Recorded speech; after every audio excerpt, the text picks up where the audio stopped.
Tuesday, March 29, 2023. There's much to do. I think today's show, the first of the week, will be a little more like a normal show. Yesterday and the day before yesterday obviously turned completely upside down, and rightly so, due to the tragedy of the Covenant School. Obviously, that subject will continue to dominate the proceedings today. It will also continue, I would expect, to dominate your commentary on the telephones when we open those phone calls and phone lines open at 615-737-9986. Also, you can super text us as always. Communication is key, and I love chatting, either via the phone lines or the super text line with all of you about this or any other subject matter of your choosing. We have Robbie Starbuck coming up at 12:30. Obviously, Robbie is a known commodity in and around Middle Tennessee, ran for the congressional district, currently occupied by Andy Ogles, who I understand was on with Dan Mandis this morning, speaking on the tragedy in his district. We'll speak with Robbie about this and what, if anything, it has to do with the transgender community. Right behind my right shoulder, I write a little whiteboard every day, and on that whiteboard today, for those watching on Supertalk TV, by the way, you can watch on Supertalk TV, Facebook Live, Twitter, Facebook, I said Facebook. Facebook Live, YouTube, Twitter, and Twitch. That's the way to do it. You can see that it is, I understand that it has only been, does it not feel like longer? It does. I understand that it's only been 2 days. I understand that there's a tremendous amount to process.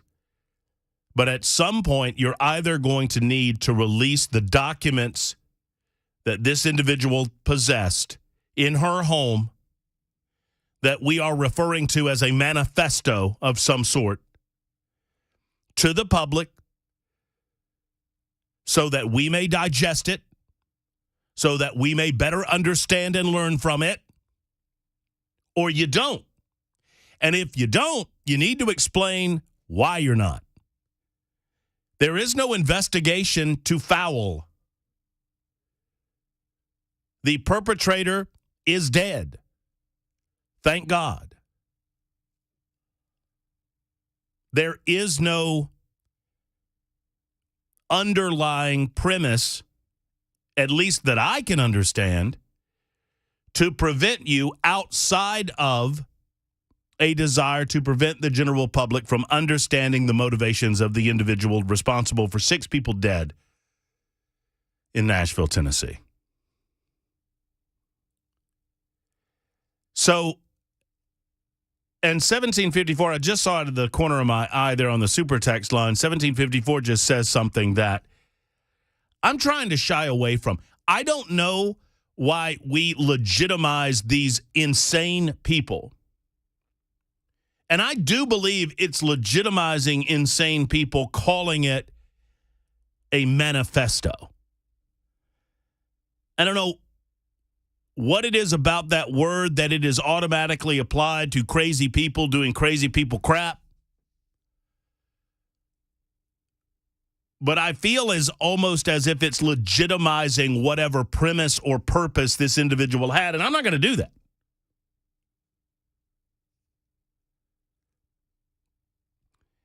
So one of the reasons that I've been told that police and other authority figures are hesitant to release this is because of what it might mean in the aftermath of this event for the transgender community. I saw earlier today a headline on NBC News that focuses solely not on the 6 individuals that are dead, not on the fact that these people were killed at a Christian church and school,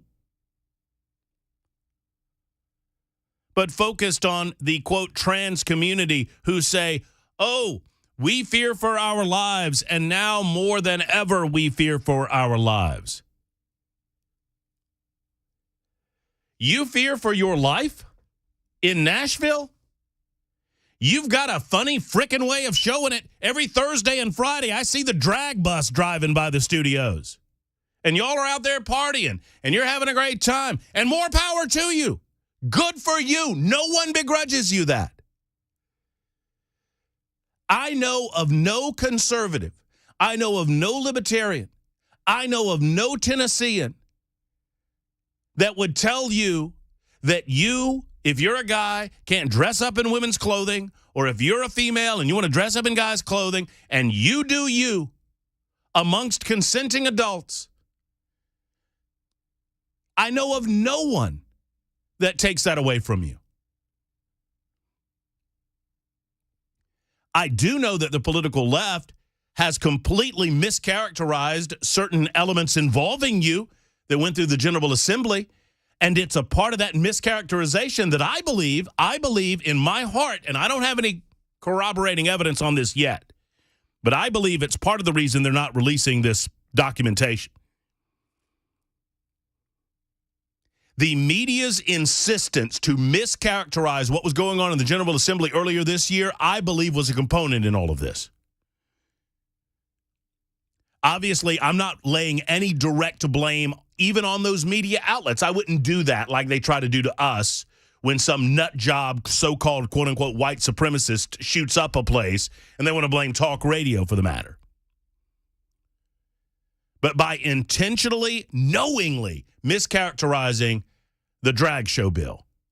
They're banning drag shows in Tennessee. By intentionally and knowingly mischaracterizing the transgender bill that would prevent underage individuals from having permanent life-altering surgeries until such time that they're at the age of majority, and then they can make that decision. And I believe that's 18 in Tennessee, if I'm not mistaken.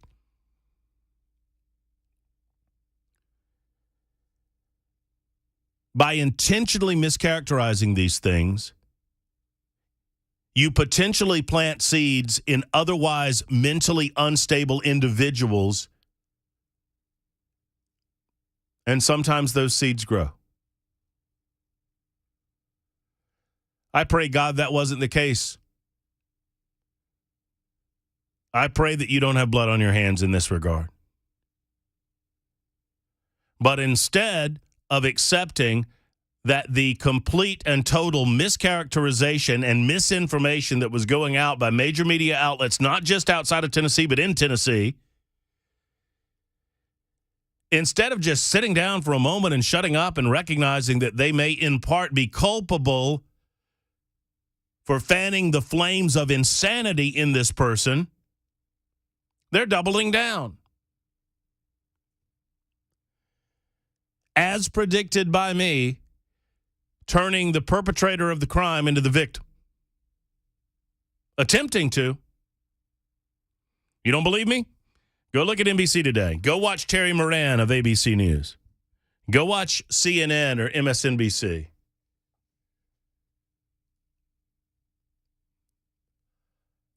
We are told that the police are continuing to hunt for a motive. I believe that police have everything in their hands that they need to understand and determine the motive in this case. I do believe the police are loath to release that for some reason, and I say it's time to release it.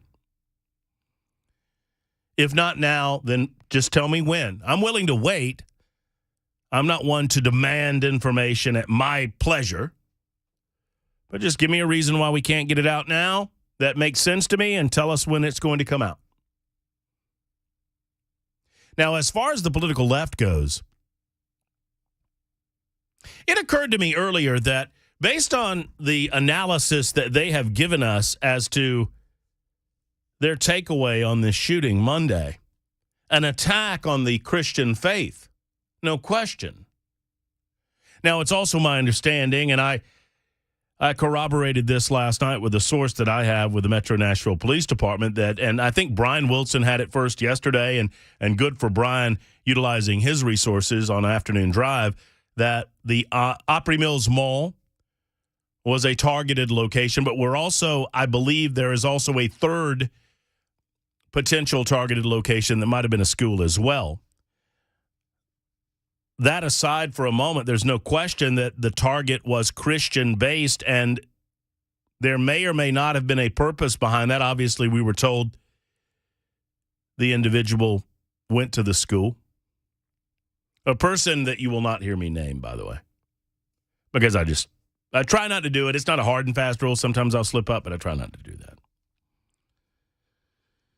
But the manner in which the NBC story goes, I mean, they tell the story that, the trans community is fearful for their lives. And I'm thinking that you're missing the main point and thrust of this narrative, and that is 6 Christian people died at the hands of a self-described transgender terrorist.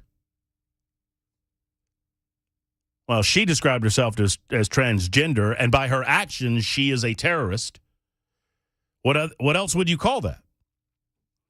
So instead of focusing on that, we focus on the trans community on the whole, saying that they're fearful for their lives for what? Some sort of there's no suggestion of any sort of reprisal going on here, folks. Every person that I've talked to, even those that choose not to associate with individuals that consider themselves transgender, would tell you that they believe in a live and let live spirit in the United States of America, and as much as they might disagree with someone's lifestyle, they believe in the ability to live a life of your choosing so long as you're not depriving other people of life, liberty, or their pursuit of happiness, or defrauding them through force or fraudulent activity, or depriving them of their rights through said same. There's no one lashing out at you. Mainly because conservatives and libertarians understand the concept of the individual. We understand that individuals have free will and they make individual decisions outside of groupthink. And so one individual within the trans community can make a decision to do this evil, disgusting act while others can find it repugnant and are not a part of that mentality. We recognize that. You guys don't seem to. Because every time some jackass white nationalist shoots up a joint, you want to blame talk radio, blame every straight white male in America. We don't do that. You might, but we don't. All right, so there's my rant pants for today, at least to begin the show. There might be some more coming. Governor Bill Lee has spoken out his first extended comments on the situation that unfolded on Monday. We'll play those comments for you. We have a few further details regarding the shooter and a few further details regarding what went down within that school. I may have mentioned this yesterday, but after a relatively lengthy conversation with Brink Fiddler last night and his connection and his sources within that school and his understanding and knowledge of the school, a couple of things. One, training works.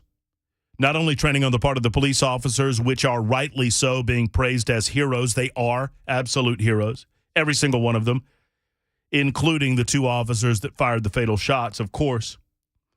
Running into danger. It gives me goosebumps every time I see it, every time I think about it.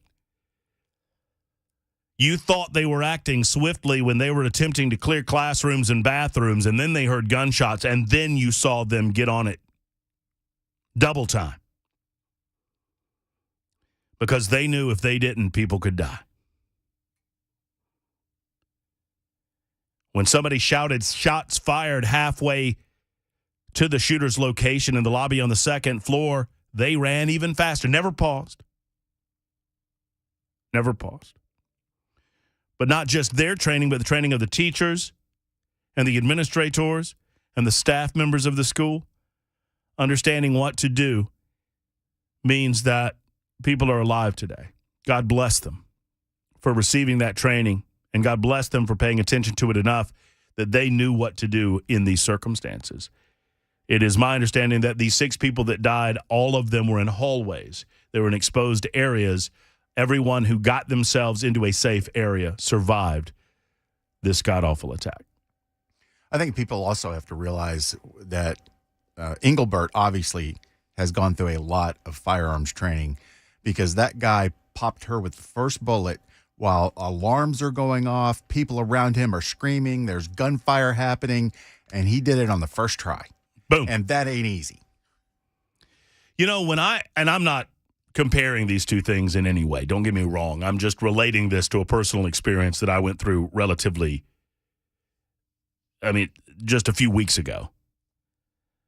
But we went through simulations during our TECC course where we had music blaring in the background. We had strobe lights going off in the background. We had all of these bam, bam, bam going off in the background, and you've got to get in and find someone who is hurt and offer them aid and assistance, field aid, in order to save their life. The simulation involved a shooting. And literally, while we're in the simulation, shots rang out. Obviously, this was a training simulation, and so these were blanks. And I was impressed with the level of the simulation to the point that they made it as realistic as they did. And now I get it. Watching that real world circumstance play out before our eyes when we saw the body cam video, you get it. All right, so we'll delve into all of this today. There are other matters to talk about. Joe Biden continues to make an absolute fool of himself on the national stage when asked about this matter, either reverting back to the old tired line about assault rifles. By the way, I will say something when we return about assault rifles or assault weapons and the left's insistence that that is what all of this is about. It is a ridiculous premise and argument on its face, and we'll discuss it. We'll talk to Robbie Starbuck at about 12:35 today, get his thoughts. Cam Smith in at 2. It's The Murphy Show on Super Talk 99.7 WTN.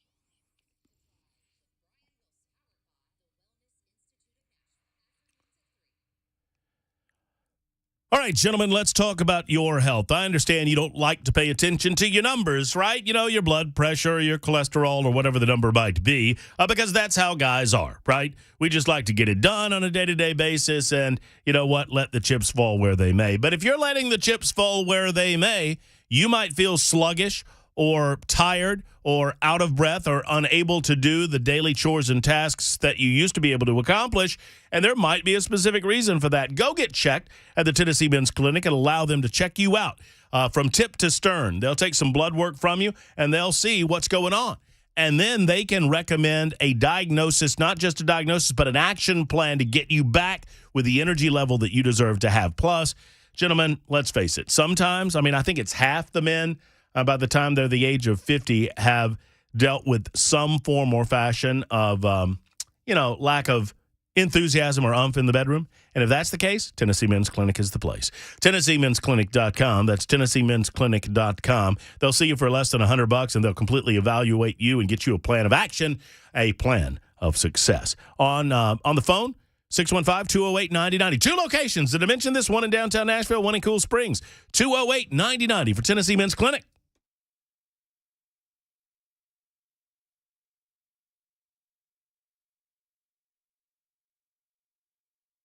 A Roth IRA versus a traditional IRA. Which one should we do? A lot of people struggle over this particular decision.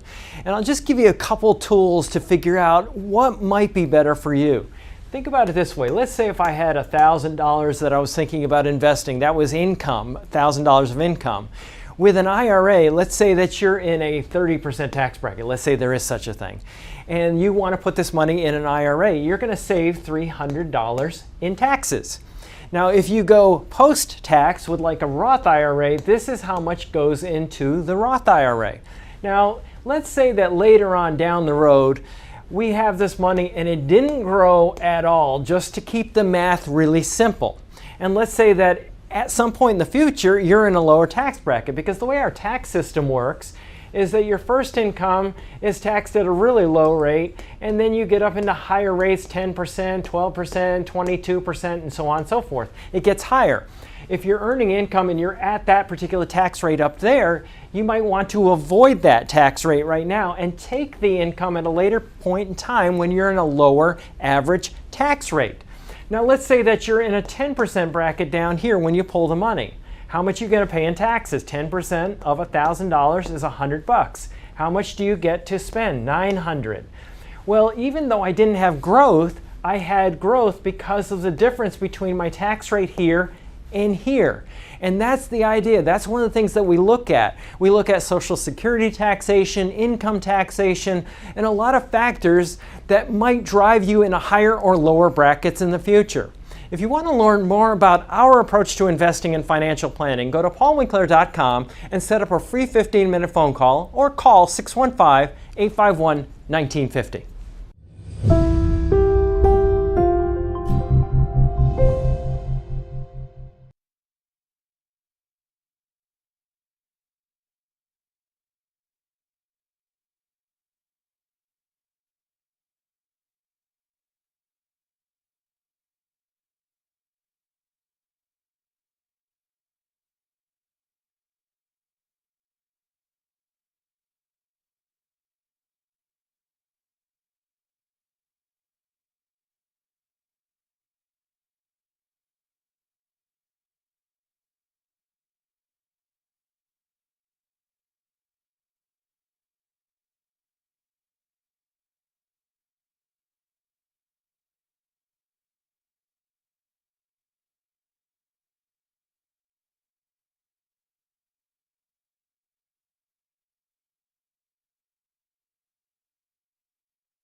Super Talk 99.7 WTN, the Matt Murphy Show in progress, 1226. Good afternoon. Hope your lunch hour's going well.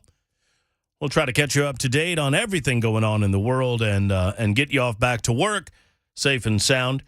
We're here till 3. Brian Wilson at 3 with The Drive coming up after us on Super Talk 99.7 WTN. Speaking of coming up, it's my understanding, hey, Bell, shoot off a quick tome to Rich in promotions and get him to give us an update on the number of tickets. I mean, we're down to like single digits, I think, on tickets. For the event in Murfreesboro? For the event tomorrow night. It's my understanding. So if we're in single digits, I need to get the countdown on.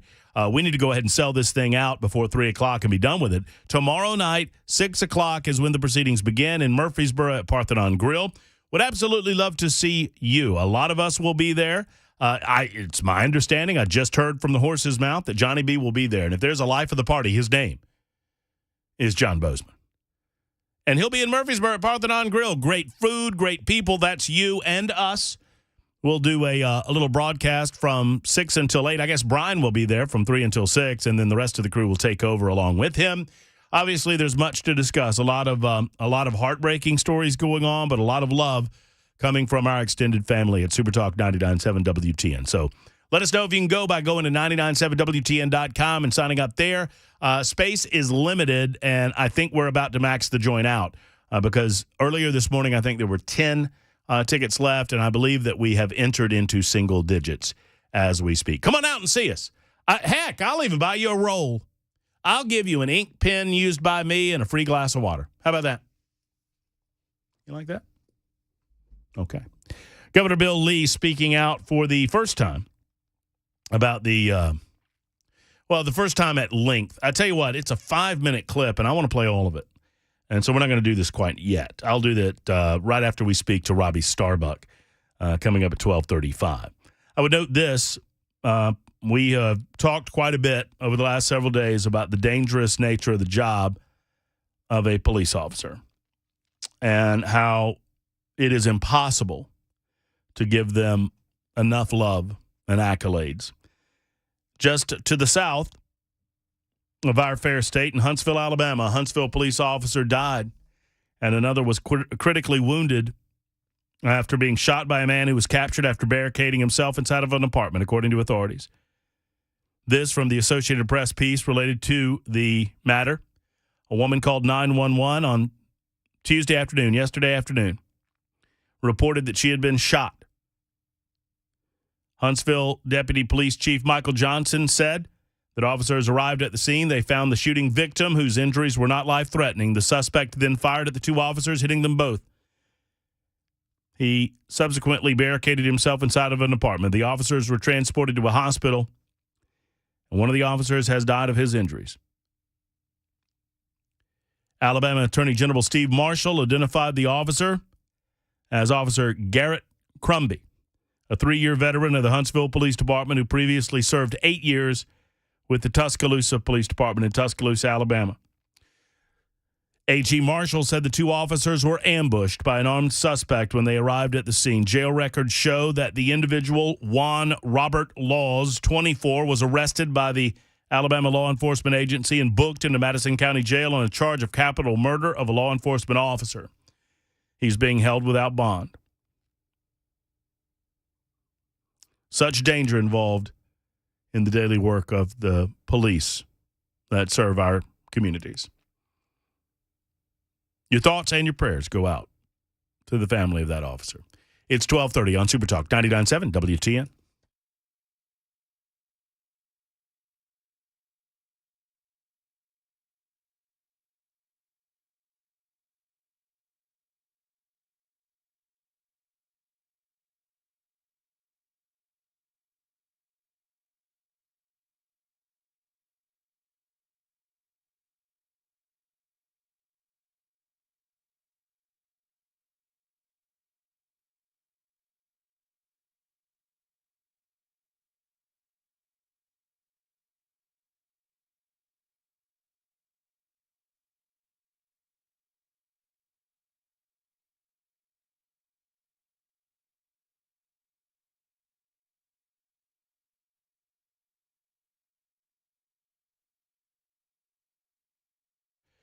All right, friends, so Safe House is the place to go to buy a safe. Nashville Safe House is simply the finest safe store that I've ever been inside. And I've been inside of a lot of safe stores. They have a better selection. They have more variety of safes. And it's not just gun safes, but I'll get to that in a moment. Mark wants you to know that if you're looking to protect valuables, jewelry, or paperwork and things that cannot be replaced, sentimental things, you need to get a fireproof safe because obviously you don't want somebody to break into your house and steal your things. But what happens if you have a fire? And that happens so often. You need to protect those items with a fireproof safe from Nashville Safe House. The selection is incredible. Did you know that gun safes are sales tax free? Of course they are. You can get a gun safe to suit your every need, and you need to protect those things that protect you and your family and your property. Do so at Nashville Safe House. They're just about celebrating their 30th anniversary. They've been around, man. You don't do something for 30 years that long if you don't do it right. And Mark and his team do it right. Nashville Safe House. Go by NashvilleSafeHouse.com, or better yet, go by the store. 4th Avenue South in Nashville. Tell them Matt Murphy sent you to the Safe House.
Super Talk 99.7 WTN, and it's 12:35. Thank you for being with us on the Matt Murphy Show. A number of you asking some very specific and important questions on the Super Text line. We'll get to your Super Texts and your telephone calls, a lot of you lining up with those as well. It is time for the community to speak and to offer condolences, thoughts about where we go from here, and how to get a handle on the obvious mental illness issues that we have in Tennessee and across the United States of America, and how to better identify those, red flag them, and get the individuals the help that they so desperately need before they lash out and do harm to themselves and harm to others. Before I go to our good friend Robbie Starbuck on the Murphy Show hotline, 4564 says, why were those 3 children left out? They weren't behind barricaded doors.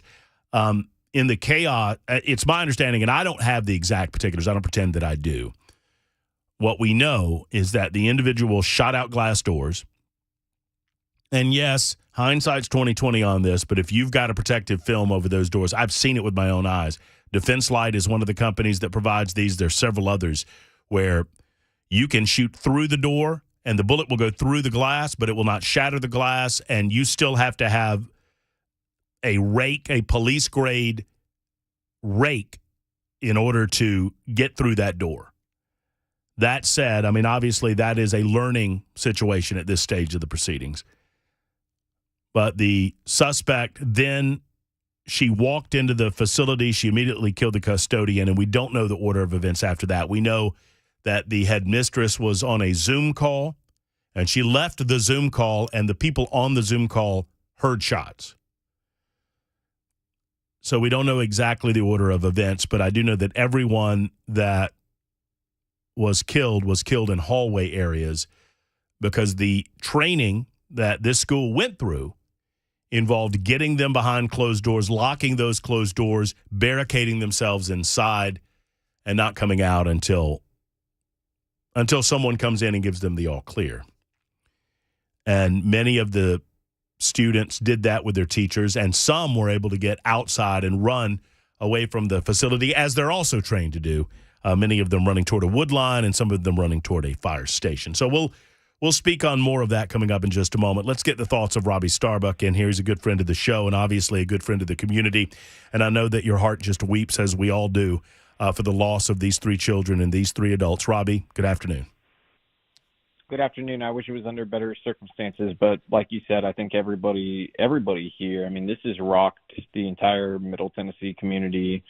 I think a lot of parents, woke up yesterday and today with the same thoughts of wondering, what if she had gone to our kids' school, and parents at the school that she did go to wondering, what if my kid had been in the wrong place, and then there's the parents who lost their kids, and I can't even imagine the grief they're going through. We oftentimes find ourselves in corners arguing the same old arguments. I mean, we have to fight against the ridiculous leftist argument about assault weapons and nonsense like that.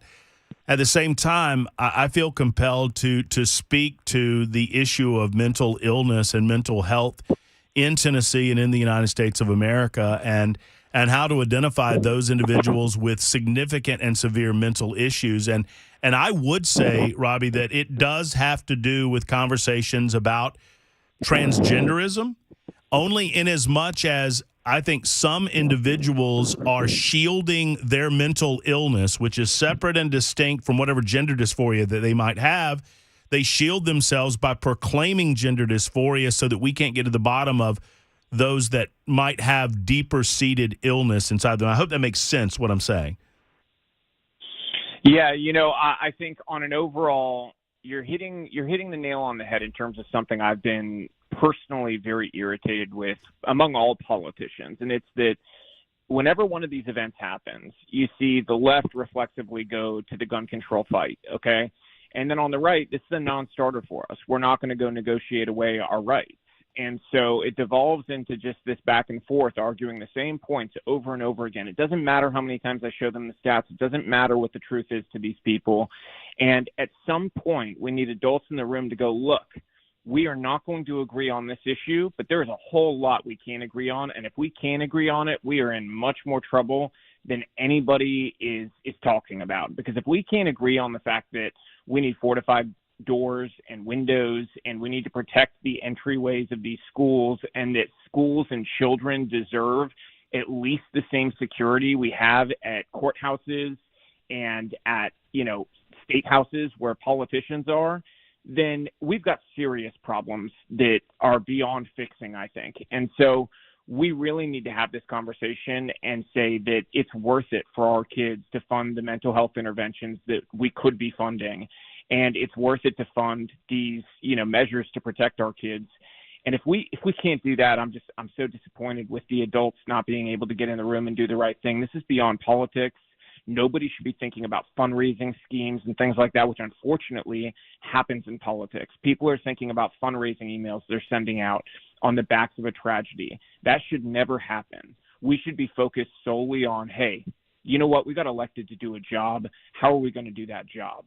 And I want to see some adults step up and really try to do the right thing when it comes to the security aspect of this, because we can save kids' lives. We can't fix the whole problem, but we can save kids' lives. We can prevent at least some of these tragedies from happening. And if we can send over $100 billion to Ukraine, then we damn well can spend, a couple billion here to protect our kids. And the mental health piece on this with regard to gun ownership is a little trickier, right? Because I know how the left operates. You well know how the left operates, and they will use any tool at their disposal, I believe, to attempt to chip away at the Second Amendment. And so you have to be very careful when we begin suggesting that we pass sort of red flag type laws that would prevent individuals who are flagged with mental illness from keeping and bearing arms. Although I think it's an important discussion that we still have to try to figure out how to separate the wheat from the chaff, right?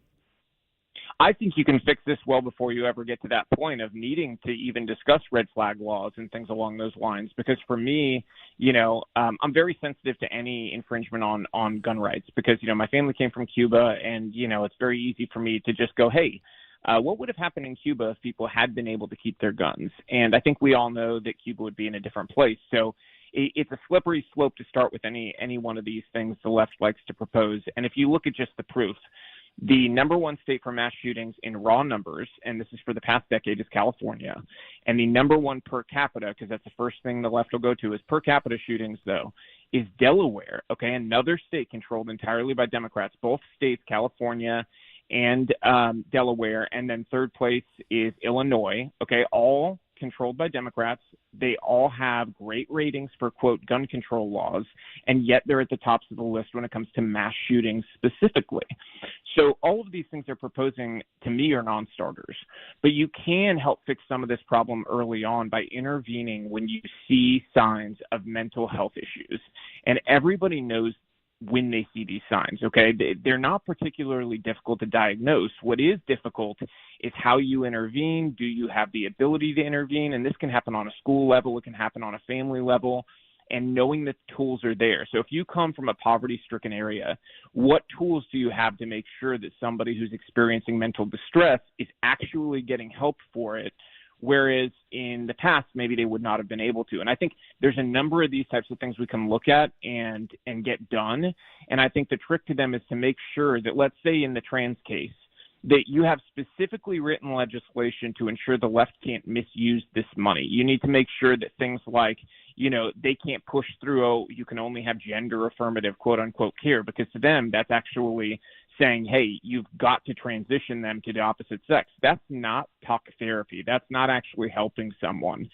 And so we've got to cover all these issues, very, very deeply and specifically, but it can be fixed. It can be done. Robbie, what do you say about my analysis that potentially, and we don't know because we've yet to see the documentation that this shooter, this terrorist killer left behind. I don't call it a manifesto because I almost think it almost provides weight to it that I don't want to provide. But there is plenty of documentation, according to the police, that would give us a little sense of the motivations behind this attack. But given what we know, I'm fearful, and I don't know this to be the case, but I'm fearful that intentional miscommunication, intentional mischaracterization of some of the laws that you and your family helped champion in this state, laws that would prevent mutilation of young children at an age where they cannot consent to have the types of surgeries that were being performed at Vanderbilt Medical Center. Those types of bills that would restrict those things were intentionally mischaracterized, not just on the national stage, but here in the state of Tennessee. And I'm fearful if you provide certain seeds to mentally disturbed individuals along those lines, telling them that their books are being banned and that there's an attack on transgender people and there's a trans genocide going on and that, drag shows have been banned. When you repeatedly mischaracterize what's happening in Tennessee, sometimes crazy people take that information and do something with it.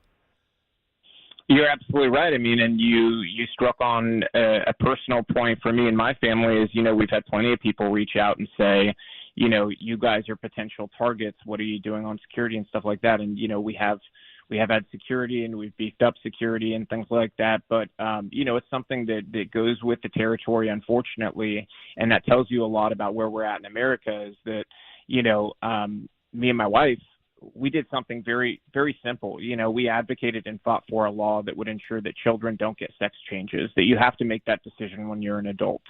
And this is something that if you go back a decade ago would have been entirely non-controversial. In fact, some people would have been like, well, why do we even need that? Nobody's getting sex changes to kids because it wasn't happening. And it's because everyone knew that it was crazy. And again, the other one is, as you know, stopping kids from going to these drag shows so that kids aren't exposed to sexual conduct. Again, something that would have been totally non-controversial 10 years ago, and Democrats would have said, oh, yeah, that makes sense. That's crazy. Who would do that? It's like taking a kid to a strip club. But today it's been turned into a political football by these politicians. And I think that, there is an extreme danger here, but I do think it's important that at the very least they communicate the risks and threats from this person's writing to the people that were going to be targeted, because there is a question of, the possibility they were not a lone wolf. They may have been communicating in Discord servers or Signal or something along these lines that the police have not been able to get into.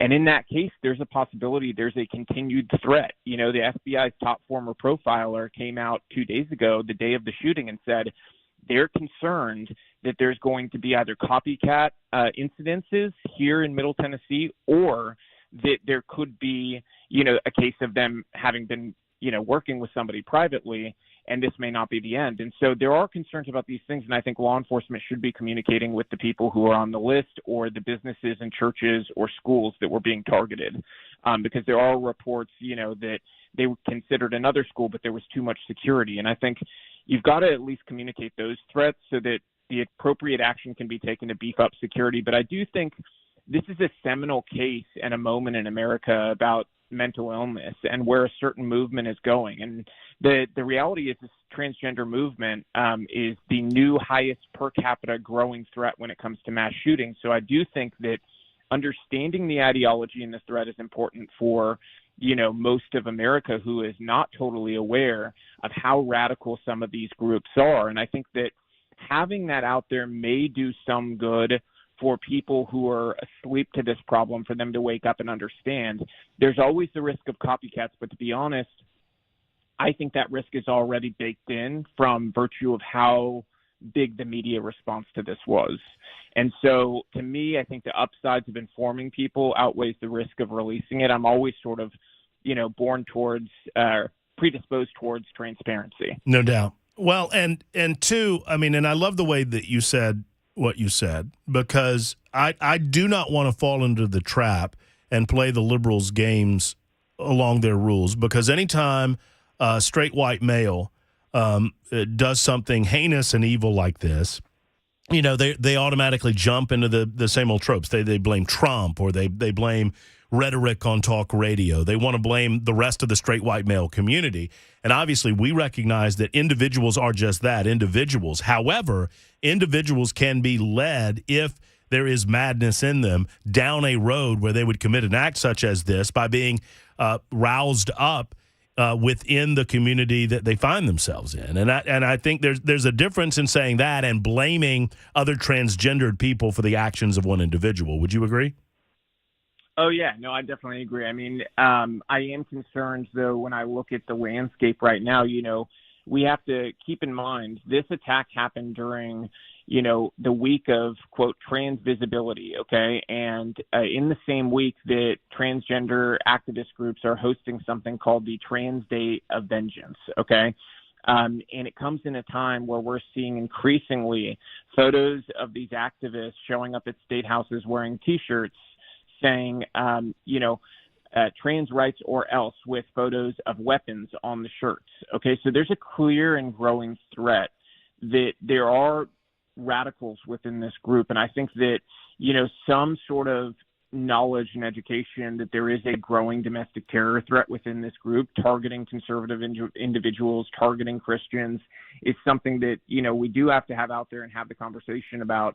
And folks who are not involved, I think, they have to sit on the sidelines and be a part of the conversation as well, and not be upset by the fact that we're discussing the people who are wrong. Because if you don't agree with them, you shouldn't be feeling like you're being targeted by the conversation. The only people that, we're, quote, targeting and having a conversation is extremists who seek to hurt people. And our conversation is built around how do we prevent them from hurting people. And so if you're not one of those people, you really shouldn't be upset by the conversation. You should welcome it, because you should not want this type of thing to become attached to your community of people. Well, no, I hear you. And at the same time, I see the headline on NBC News: fear pervades Tennessee trans community amid focus on Nashville shooter's gender identity.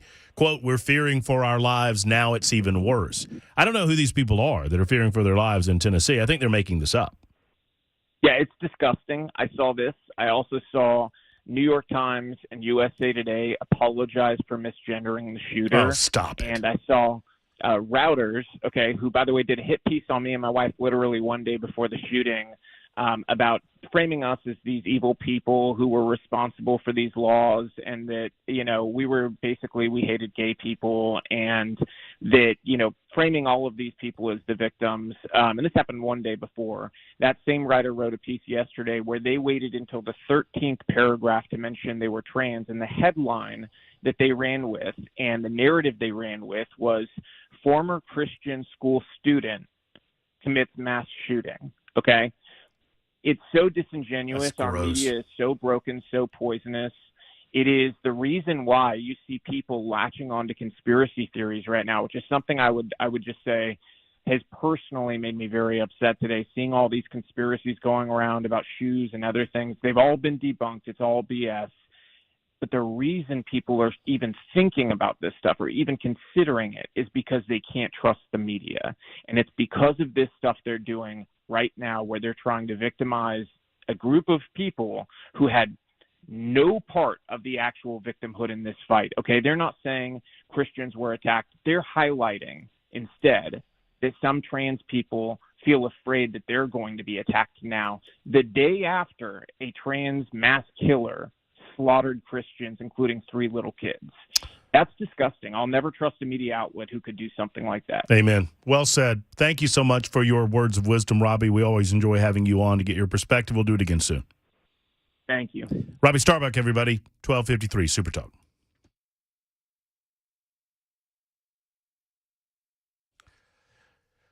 So it's time to talk about your investments. I know that it's a personal subject, but I have a guy that wants to talk to you. His name is Paul Winkler. Now, I am paid to talk about Paul Winkler. I don't make any bones about that. I'm required to tell you that through federal regulations. But here's the deal. I love the way that Paul does his business so much, I became a client. I learned about Paul's message independent of our endorsement process. I learned that Paul takes your nest egg, protects it, and helps it grow. There is an art to doing this, and it takes a lot of education, a lot of expertise, and an ability to explain it to those of us who want to know what's going on. Paul Winkler can do all of those things. He has 10 offices to serve you, and a free 15-minute telephone conversation is right before you. All you need to do is go to paulwinkler.com. That's paulwinkler.com, or give him a call that so many others have made. 615-851-1950. 851-1950. He'll talk independent of any other investment strategy about you and your portfolio and how he can help you. It's all about you. paulwinkler.com or 615-851-1950.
It is the Murphy Show, Super Talk 99.7 WTN 103. We continue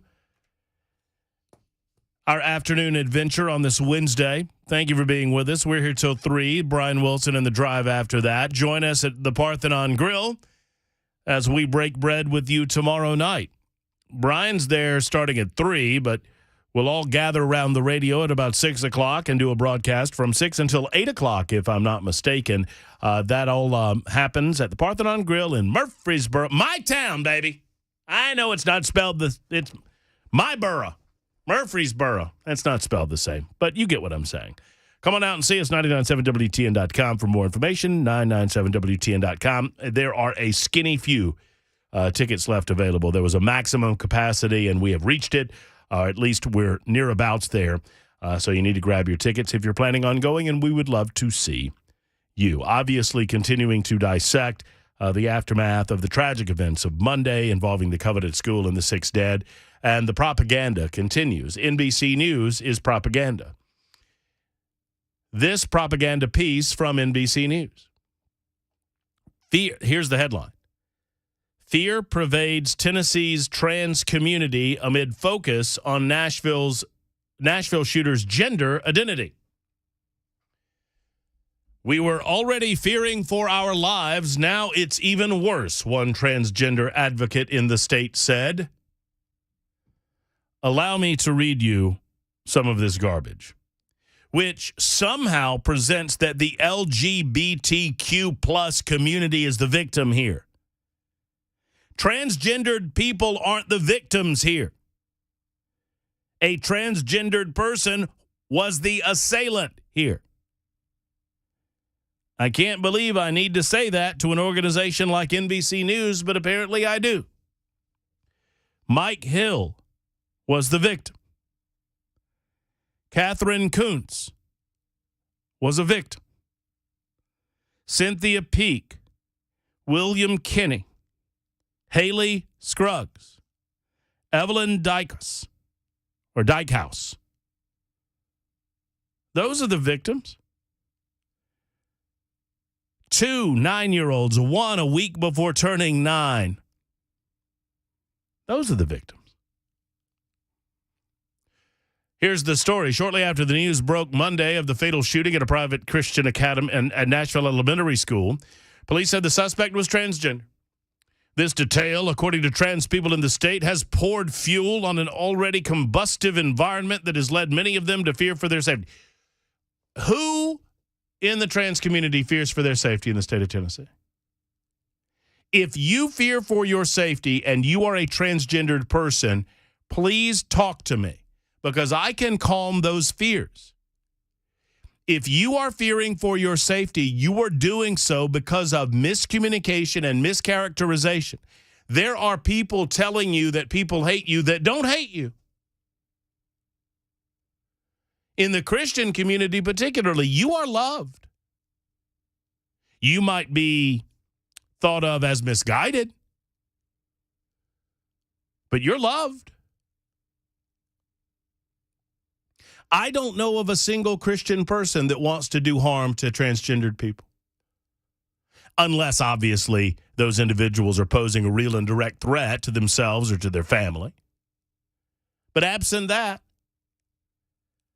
the reason I'm bringing this story up, the premise of this story is incorrect. And the entire story is based on a faulty foundational premise. That there is fear rampant in the streets of Nashville and across Tennessee within the any fear that you feel is self-inflicted. There were 2 pieces of legislation having to do with transgendered people in some fashion. One prevents sex change surgeries on minors in Tennessee. Who believes that a minor can decide whether or not to have a sex change operation?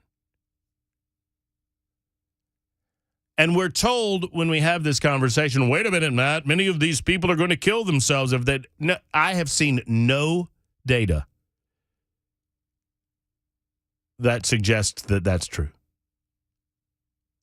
That this is, quote, life-saving surgery in a way where you can't wait between the ages of, for example, 15 and 18, when you can make the decision for yourself.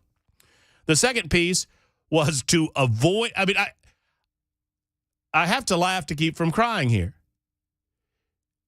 According to NBC News, transgender people in the state of Tennessee are fearful for their lives because the General Assembly passed a law that said you can't simulate sex in front of kids.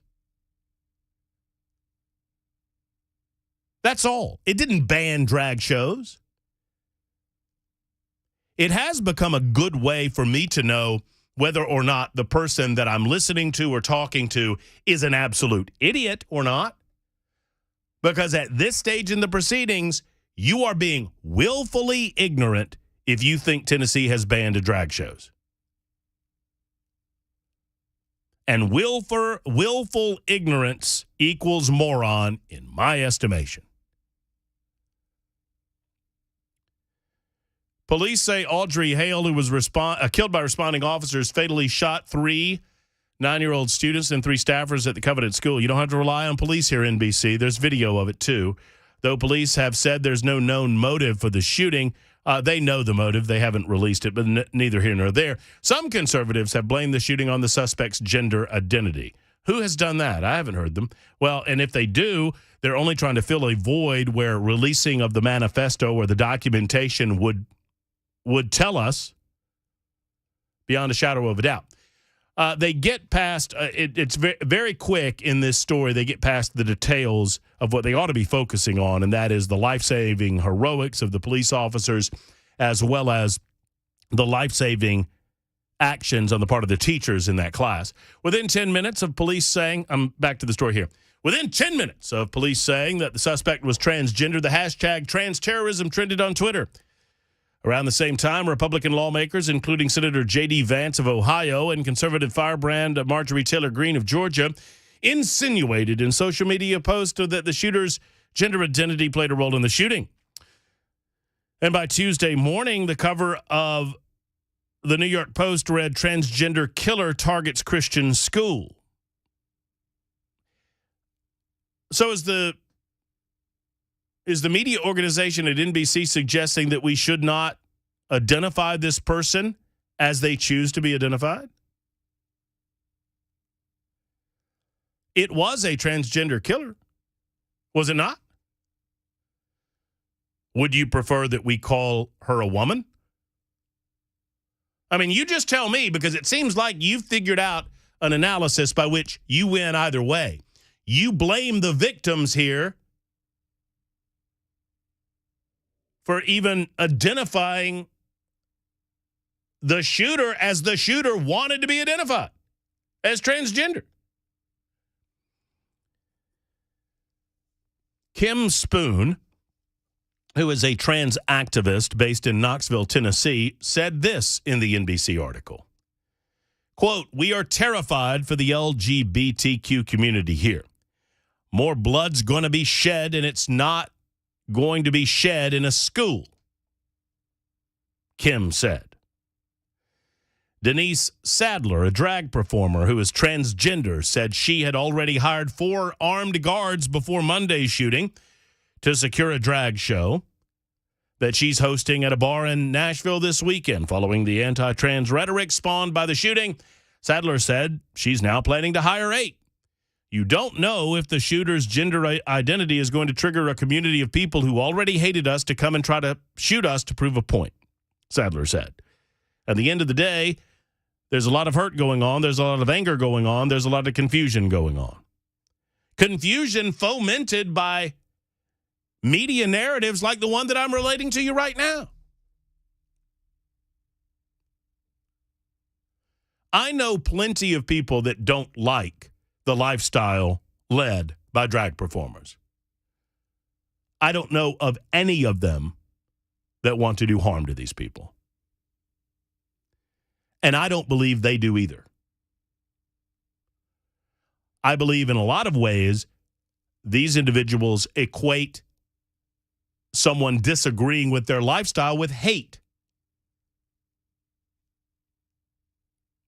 And if that's the case, that's sad because that isn't so. I can disagree with the manner in which you live your life and still love you.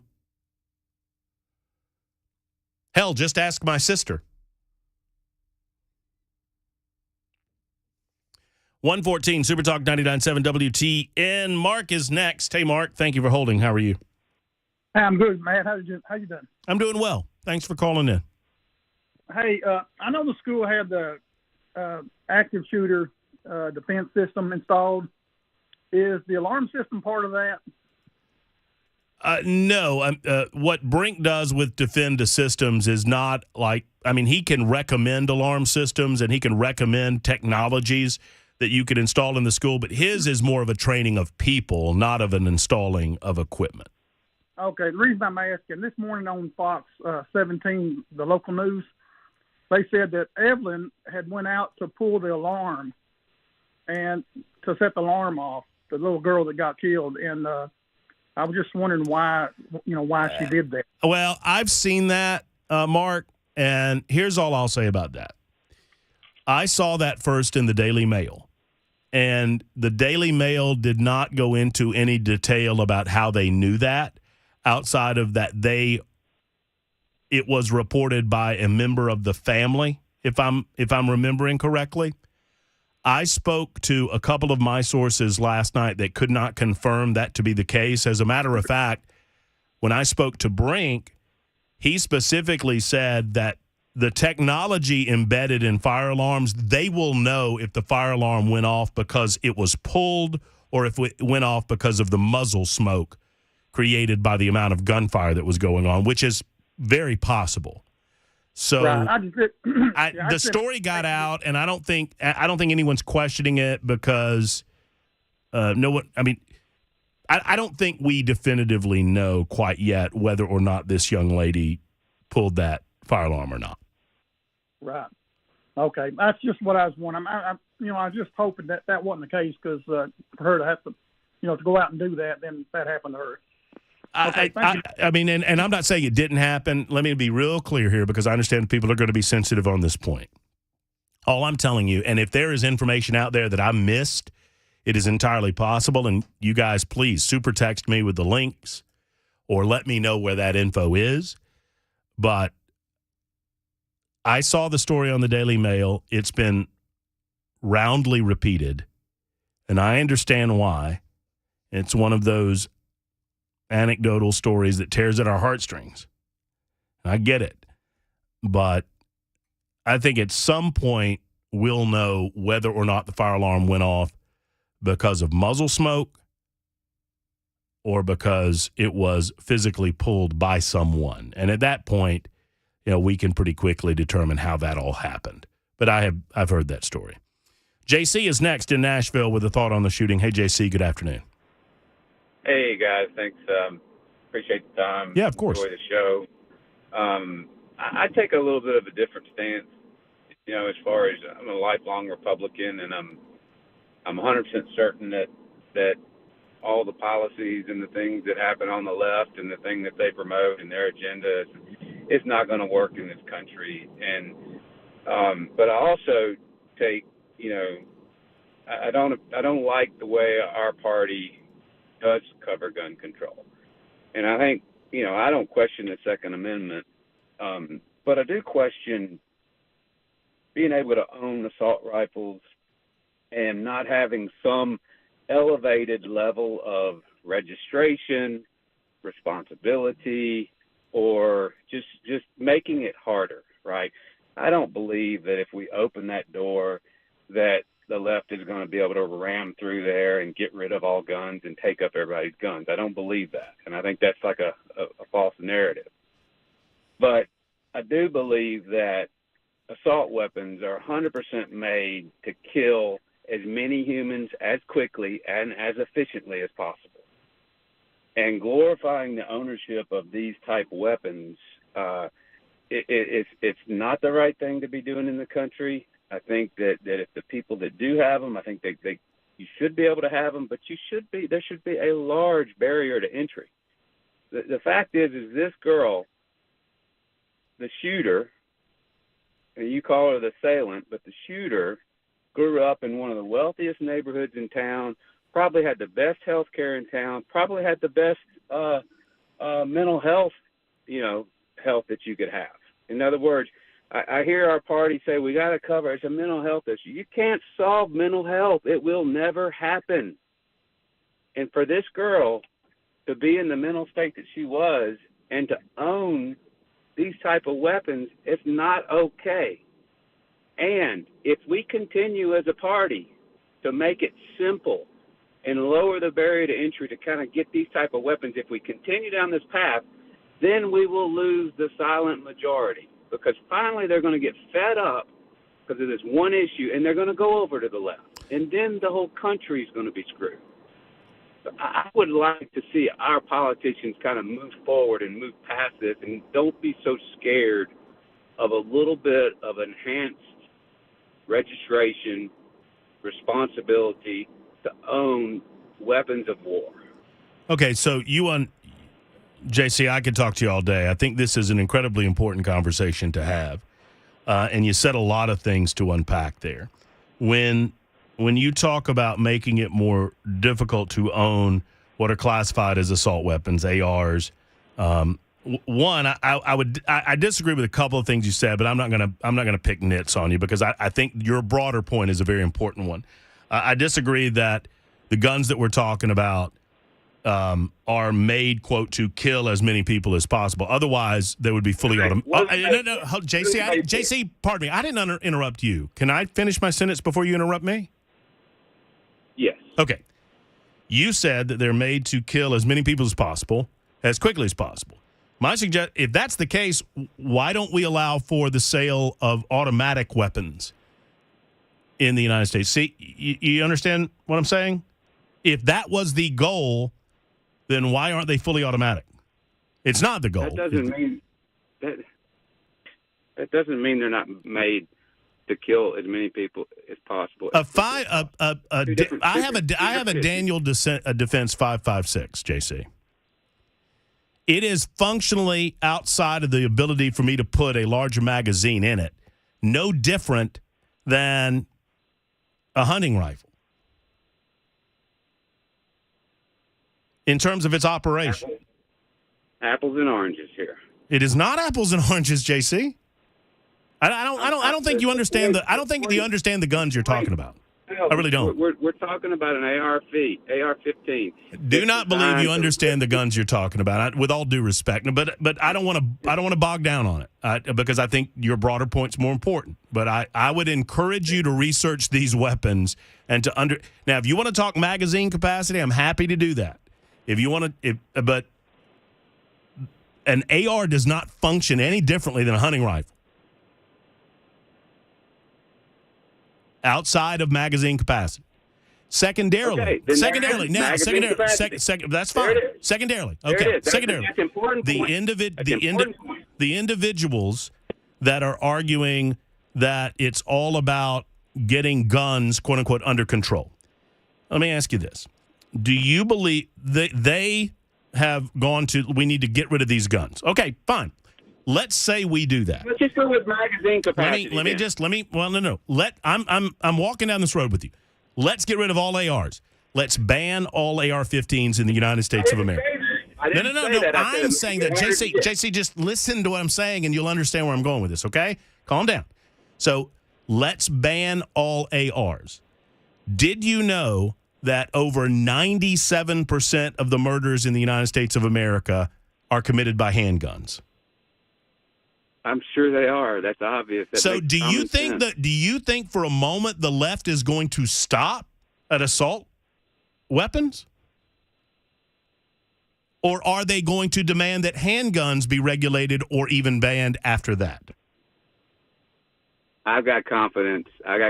We can go down that road and we don't lose all our guns. I got confidence that if we as a party, if we show some sort of compromise, how about the compromise of saying, hey, yeah, we will put a little restrictions on these weapons that can be used to kill so many people so quickly. If we compromise a little bit, then what the left can say, well, maybe we'll throw some money in the kitty and maybe we'll kind of protect the school children, right? The couple $1 billion. There's a compromise there, right? the what's not okay is just to pray about it, right, and really do nothing. Because that's what we're continuing to do over and over. Did you say you said you were a conservative? Yes, conservative. The conservative. Remember the root word. And you're saying it's not okay to pray about it? It would be conservative. Don't. I'm JC. No. Excuse me. I'm trying to. I'm put you on hold. I'm trying to understand what you're saying, JC, and I'm having a difficult time understanding it. Are you suggesting that we need to ban what you classified as assault weapons, which I don't hear very many conservatives referring to them that way? But do you want to ban those? Do you think that's a good starting point? I want to. I at the beginning I said I'm okay with someone owning it. Okay. But I think there should be a high level of a barrier to entry, right? You should have a clean bill of health, right? There's already background checks involved in every firearm purchase at every federally licensed dealer in America. Then it's not good enough. It's not good enough. What specifically? What do you want to make better? I'm willing to have that conversation. Let's make it better. I got to go right now, but you continue to think about it, JC, and we'll try to make it better. I hope you feel like I've given you enough time. I feel like I have. It's 1:25 on Super Talk.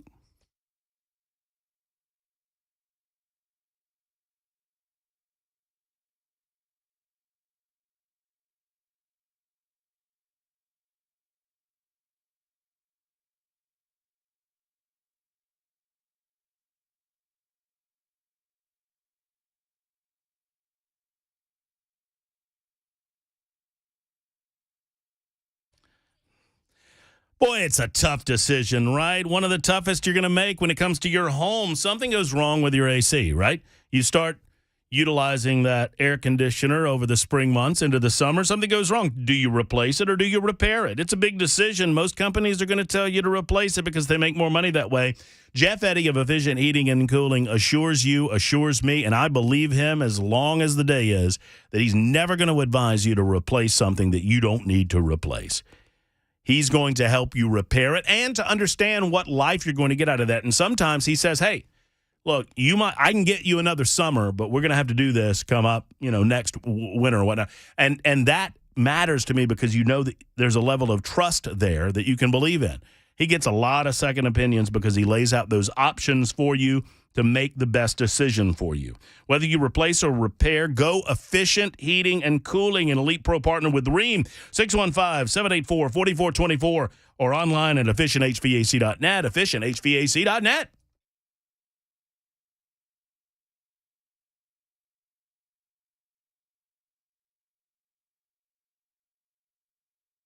A Roth IRA versus a traditional IRA. Which one should we do? A lot of people struggle over this particular decision. And I'll just give you a couple tools to figure out what might be better for you.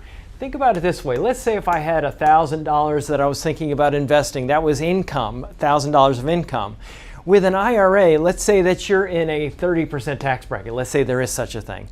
And you want to put this money in an IRA. You're going to save $300 in taxes. Now, if you go post-tax with like a Roth IRA, this is how much goes into the Roth IRA.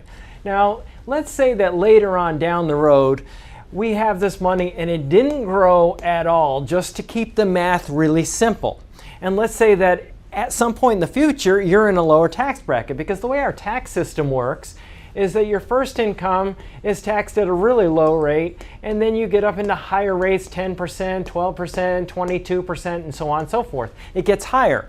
If you're earning income and you're at that particular tax rate up there, you might want to avoid that tax rate right now and take the income at a later point in time when you're in a lower average tax rate. Now let's say that you're in a 10% bracket down here when you pull the money. How much are you going to pay in taxes? 10% of $1,000 is $100. How much do you get to spend? $900. Well, even though I didn't have growth, I had growth because of the difference between my tax rate here and here. And that's the idea. That's one of the things that we look at. We look at Social Security taxation, income taxation, and a lot of factors that might drive you in a higher or lower brackets in the future. If you want to learn more about our approach to investing and financial planning, go to paulwinkler.com and set up a free 15-minute phone call or call 615-851-1950.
Super Talk 99.7 WTN.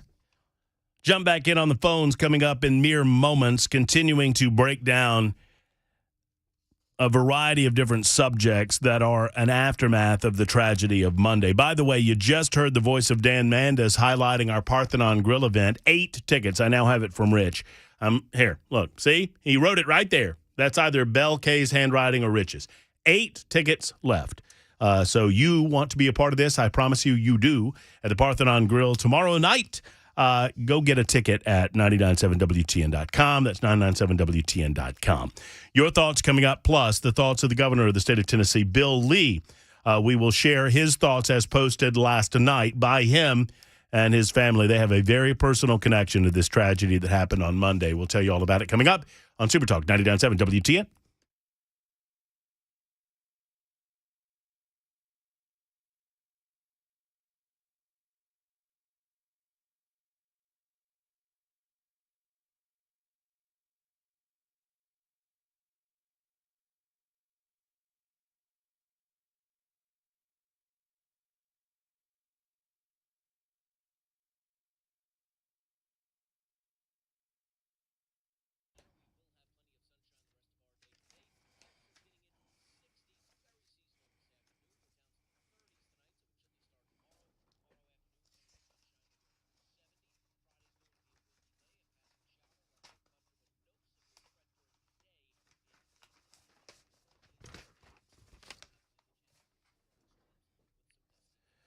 I understand what it's like to have back pain that you can't get rid of, and that pain just nags at you. Sometimes it ebbs and flows. Sometimes it's almost nearly insufferable. What to do? You cover it up with pills, don't you? I know I did. And then I found the Dr. Gill Center for Back, Neck, and Chronic Pain Relief in Franklin. They can help. I assure you they can help because they helped me. If you have back pain, neck pain, knee, joint, shoulder pain, wherever it emanates from, go and talk to the good people of the Dr. Gill Center, an entire team, a staff, all assembled by Dr. Gill himself to assist you in remedying the pain that you feel. I encourage you to do what I did, and that's make the call to the Dr. Gill Center for Back, Neck, and Chronic Pain Relief and find out how they can assist for a low-cost point. You get in there, they give you an examination, x-rays, a review of the findings. It is a great way to spend the spring by getting pain-free without the need for those pain pills, and certainly without the consideration for surgery. Here's that telephone number. It's a new number, 615-882-4838, 882-4838. When you call, tell them Matt Murphy sent you to the Dr. Gill Center.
Super Talk 99.7 WTN. Oh, I'm getting the evil eye from Bell K.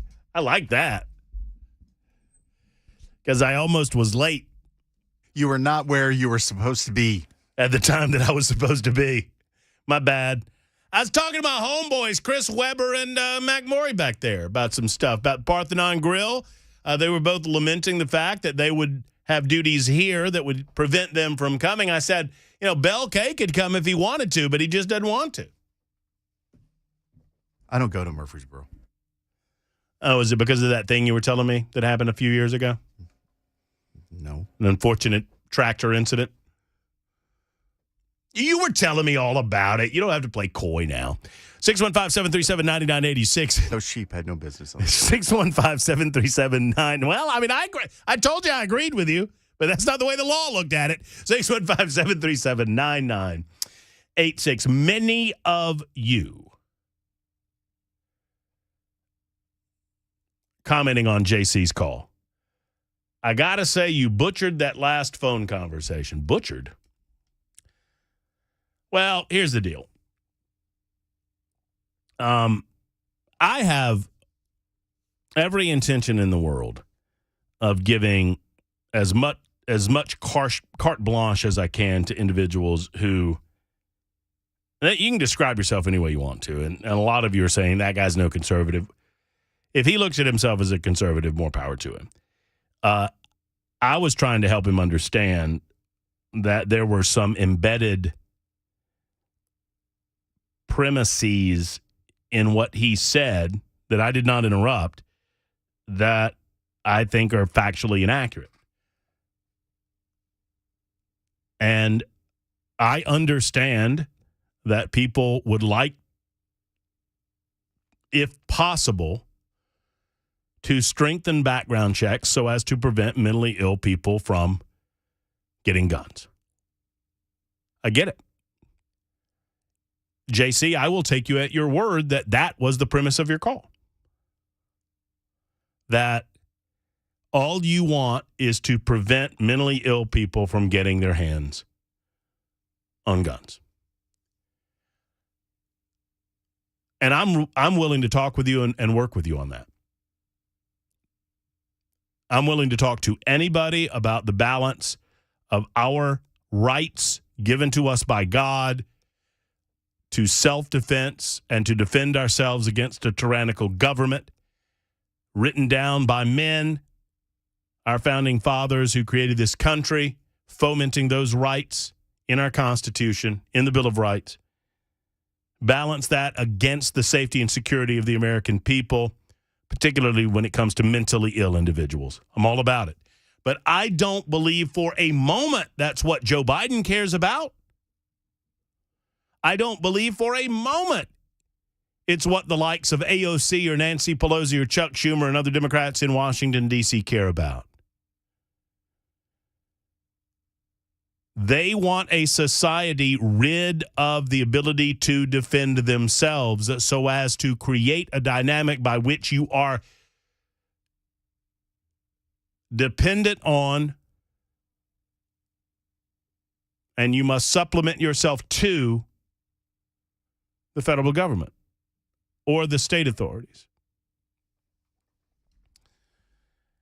That's where we were missing ourselves, JC. But I appreciate your call. I do. Bill is in Goodlettsville next. Hey, Bill, how are you? Hey, Matt. I just wanted to tell you, man, it's been a great show. And that last caller, I'm not even going to talk about that. But I do have a question for you. She carried a sub-2000 9mm carbine rifle, a pistol ammo rifle. What was the other rifle she had? Oh gosh, I saw. I don't. It was a 223. It was an AR style 223. Okay, and I have one of those sub 2000s in a 40 cal. Great weapon, great gun. Excuse me. I love it. But anyway, here's my comment. Most of these mass shootings, if you want to call it that, are committed by liberals, and there's been a few trans people, which are basically liberals, doing some of these shootings. So in my case, instead of banning guns, let's ban the liberals. then we'll probably cut this by 90%. But it's funny how the political party that wants to take your guns uses them in these mass shootings more than any other group of people. Well, there's one thing that I've found, Bill, and that is that if you want to find a type of individual, mentally ill, obviously, anyone willing to do this sort of thing, if you want to categorize a type of individual, you can do so, right? I mean, you can find any and all stripes, any and all types, any and all colors, any and all, It's very rare that a woman would do something like this, and that was the case in this situation. But, and thanks for the call. I've got to run. I need to get to as many as I can, and I appreciate you so much and your kind words, Bill. Thank you. You will be able to, and I know your tongue's a little bit in your cheek when you talk about the liberals, but you can find liberals that commit this type of mass violence. I'm thinking of Alexandria, Virginia, where a liberal shot up a baseball field where Republican lawmakers were practicing for a baseball game. I mean, you can find, if you want to find a racist, you can find a racist up in Buffalo that shot up a Buffalo supermarket for the express purpose of killing black people. Evil, disgusting. One of the central differences between the types of people, if it fits into the media's narrative to focus on their motive, then the media focuses on their motive. But if it doesn't, like in this case, it doesn't fit the narrative, they want to suggest that it is of no importance what the motive is in this Nashville case, because it exposes the mischaracterization and miscommunication, intentional as it was, on issues coming out of the state of Tennessee. And it destroys this narrative concept that, white Christian conservatives are the evil groups and these transgender people are just nice, kind individuals that just want to live a life of their choosing and get along to go along, or go along to get along, and that's just not so. Not in every case. In many cases, in most cases, sure. But they've got their bad apples just like anyone else. What frustrates me is not that you cannot categorize. You cannot fit that square peg into that round hole when it comes to mass shootings. Now, I can drop some statistical analysis on you that'll freak a bunch of you out with regard to demographics, if you wanted me to. What frustrates me is how the media changes its own way of doing things based on narratives and based on where it wants to go with any particular story. Well, come on in. Dave is in the borough. Hey, Dave, how are you? All right. I just wanted to say something. When they did the first news conference, one of the people talking to the police, who was a reporter, was asking, was there any history of mental illness? And that just floored me, because the gender identity disorder is a mental illness. And so what I'm saying is that people with mental illnesses should be thoroughly checked out and possibly banned from getting the ability to get weapons of any sort. And so, like the other guy that attacked that restaurant, and his parents knew he was crazy, they let him have his guns anyways. This woman was living with her parents. I don't know. Maybe it's the same situation. But JC was agent provocateur, in my opinion. I don't believe he's a conservative.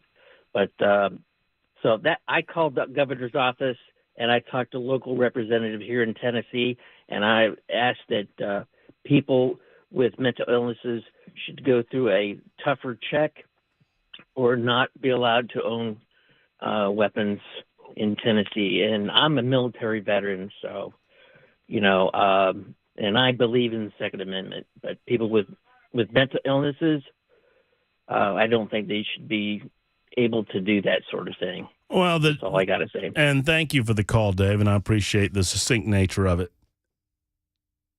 So you have stated, if I heard you correctly, that you believe gender dysphoria would be a disqualifying mental condition that would prevent you from owning guns. I don't believe that that's going to sail very far. I'm not saying whether it should or not. I'm just telling you what I think it's not going to float.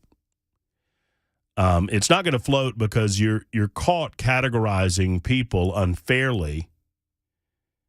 I mean, it would be similar to saying, well, we've got a lot of straight white males that are committing acts of mass shootings or violence against other people, so we need to disqualify straight white males from owning guns by association. I don't think that you can, at least I've not seen any data that suggest that empirically being gender dysphoric creates violence within you or creates a mental instability that would lead to a direct threat or a direct harm. You can believe that this is a mental instability from your own perspective all you want. Don't get me wrong. I'm not begrudging you that position. I'm just saying from a legal standpoint, I think you'd have difficulty preventing individuals from owning guns as a result of being gender dysphoric. I'm also being told, by the way, there's a vigil being held tonight, a candlelight vigil, and we're now being told that First Lady Jill Biden will be in Nashville along with many, many others. John Drake, I believe, is speaking, Chief Drake, at the event. Mayor John Cooper, who has made the national rounds, but I don't know that he's talking locally to many people within the city of Nashville. We've asked him on, but he's making the national rounds on a lot of the talking head shows from D.C. and New York. Hopefully he'll get around to talking to the people of Nashville again. He'll be there tonight. And we remember the 6 people that lost their lives at the Covenant School. Take a short time out early because my good friend Cameron Smith is in a bit early, and I don't want to ask his thoughts and then immediately have to interrupt him with a commercial break. So we'll do that. We'll get Cameron in on the conversation. Many of you desiring to talk as well, as you might expect. The community coming together and kind of dissecting this in a way that I think is important. It is Super Talk 99.7 WTN.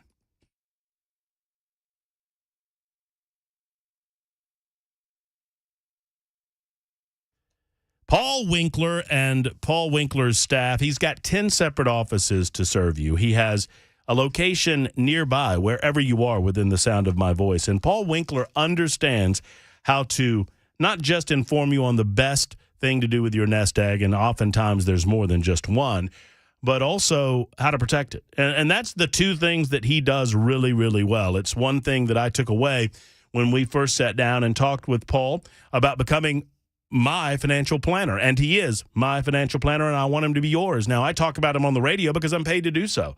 I'm incentivized to say nice things about him, and government regulations tell me that I have to tell you that, and that's okay. I don't mind telling you that because I love Paul Winkler that much, and I want you to call him. I want you to sit down with he or one of his incredibly qualified financial planners and talk to them for 15 minutes and no obligation to you about how they can help. PaulWinkler.com is the website. Again, it's PaulWinkler.com or 615-851-1950.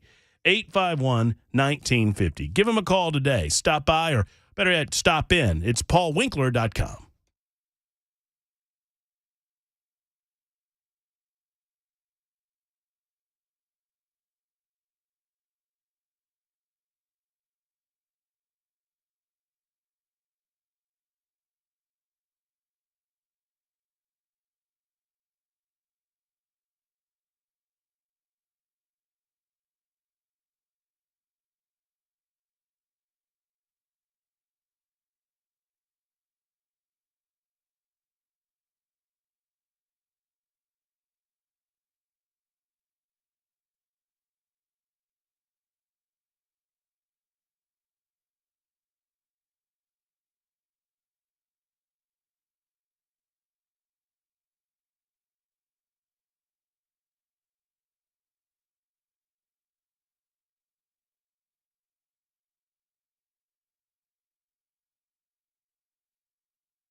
Super Talk 99.7 WTN 155.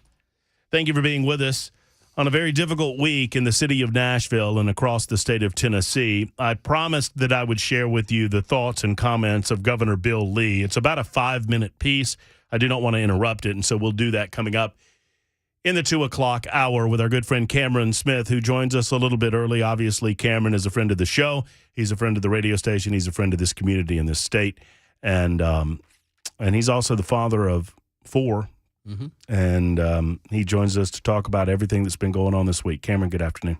Hey, man. I wish it were better circumstances. So talk to me. Yeah, this was tough because I was really busy with work stuff, and I'd heard there was a shooting, right? And I didn't know any of the details. And my youngest son said, Dad, did you hear about this, that there were some kids and some teachers that got shot today? And I said, yeah, buddy, I did. And he said, I'm sad. And I said, well, tell me more about that. He said, Dad, they were just like me. That could have been me. Mm. And what I did not know at the How old is your boy? 8? 8. He's almost 9. And you got, I think, 3 9-year-olds. And so he knew that, right? And he said, they're dead. They're dead. And he said, I get obviously emotional talking about it. He said, Dad, I don't know what I'd do if my brothers didn't come home from school. He said, I think I'd just die too. And, our kids feel this stuff. Unfortunately, a lot of us have become a little bit callous to it, I think, because it's happened.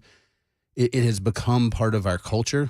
And, I would urge us not to sterilize it, not to make it statistics and numbers and all the different arguments. I know we'll talk about the politics and all that stuff, but man, it needs to hit us like a freight train, what's happening. And, the fact that somebody thought, hey, I'm hurting so bad, I need to take it out on kids and teachers. And, we can call them names, we're emotional, of course, but it is so tragic that someone gets to that point where they can do such a despicable thing.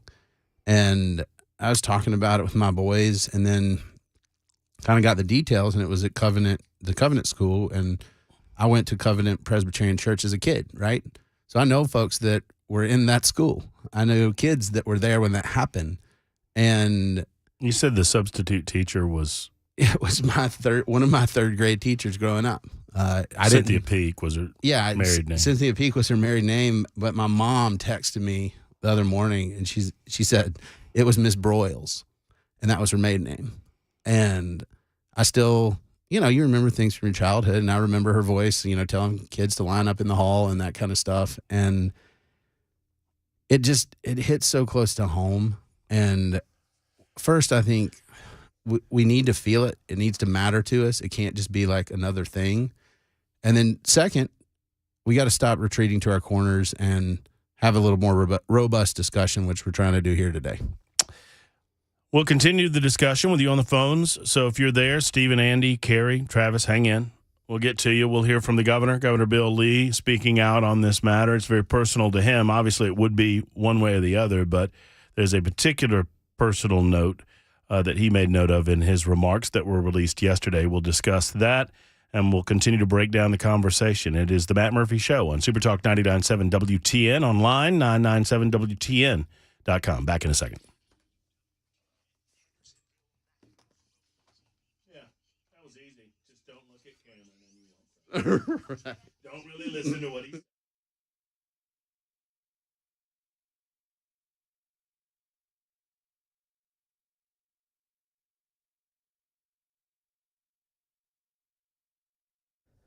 It's 2 o'clock. I'm Mac Morey with your top stories. Right now, 60 degrees and sunny. A beautiful day so far in the mid-state. Expecting some possible severe weather as a cold front heads in late Friday evening, possibly into Saturday early morning. Weather, will tell you all about it in a few minutes. A visual will take place tonight at Public Square Park to honor the victims of the Covenant School shooting. The event is scheduled for 5:30 tonight. Mayor John Cooper and Police Chief John Drake, along with other local leaders, are expected to speak.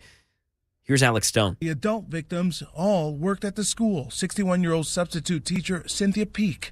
Her family writing, she was a pillar of the community and a teacher beloved by all her students. 61-year-old custodian Mike Hill, a father of 7 children and grandfather to 14. His family writing in a statement, Michael was beloved by the faculty and students who filled him with joy for 14 years. And the adored head of the school, Catherine Kuntz, who was 60 years old. The children who died on Monday, Evelyn Dickhouse, Hallie Scruggs, and William Kinney, all age 9. And the Covenant School released a statement following the shooting saying, quote, "Our community is heartbroken. We are grieving tremendous loss and are in shock coming out of the terror that shattered our school and our church. We are focused on loving our students, our families, our faculty, and staff, and beginning the process of healing," end quote. They have asked for privacy at this time.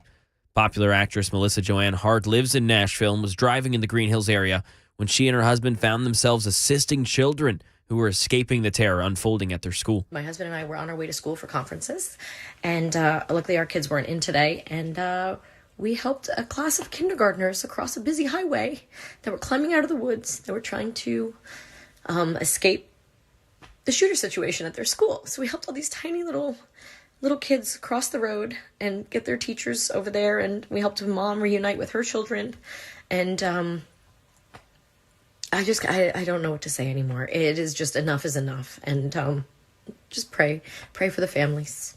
Ironically and tragically, Hart and her family lived in Connecticut near Sandy Hook Elementary when the school shooting there occurred in 2012.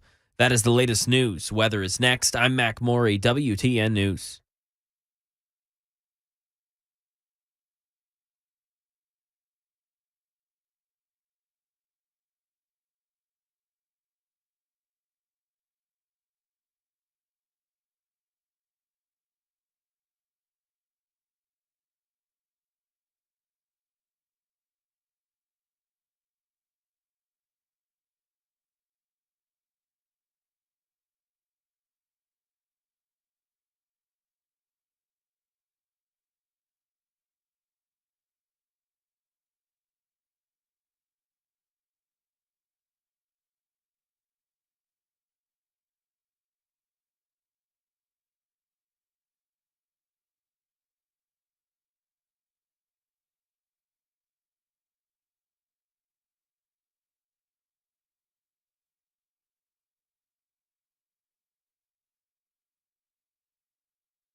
Friends, Brentwood Hearing Center brought me in some months ago. Ronnie and his team sat me down, and we talked about, people. We talked about people and their hearing and what motivates them to stop by Brentwood Hearing Center and to do something about hearing loss. And Ronnie told me at the time, he said, people wait. They wait 3 years, sometimes even more, once they notice hearing loss, and it begins to dramatically affect how you live your life, whether it's, turning the television up to a volume level that's uncomfortable for others around you, maybe avoiding public areas or groups because you can't hear what's going on. Do yourself a favor and go ahead and make the call if you've noticed hearing loss or you feel like you're not hearing as you should be. Their doctors of audiology want to talk with you. They want to put you through your paces with regard to your hearing and see if they can tailor a plan specific to your needs. I talked to Ronnie for 30 minutes, and I had no idea that he had hearing aids in. That's right, hearing devices so small that I had no idea they were there. That's the type of technology we're talking about at Brentwood Hearing Center. Brentwood Hearing Center. Give them a call today online, of course, BrentwoodHearingCenter.com. Find out more there or call and schedule your appointment. 615-377-0420, 377-0420. Better hearing for a better life at Brentwood Hearing Center.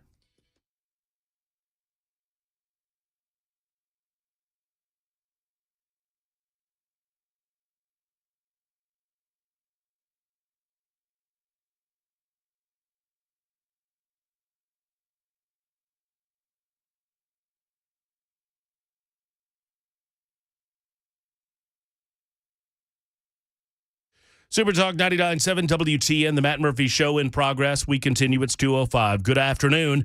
Welcome in. Thank you for being with us, whatever time you're able to give. We're appreciative of it. It's information-fueled and opinion-driven News Talk Radio. By the way, real quick, 8, at least as of last hour, 8 little-bitty tickets left to our big event at the Parthenon Grill. It is happening tomorrow night in Murfreesboro, Tennessee. Parthenon Grill. You'll see me. You'll see plenty of the rest of the gang. We would absolutely love to see you.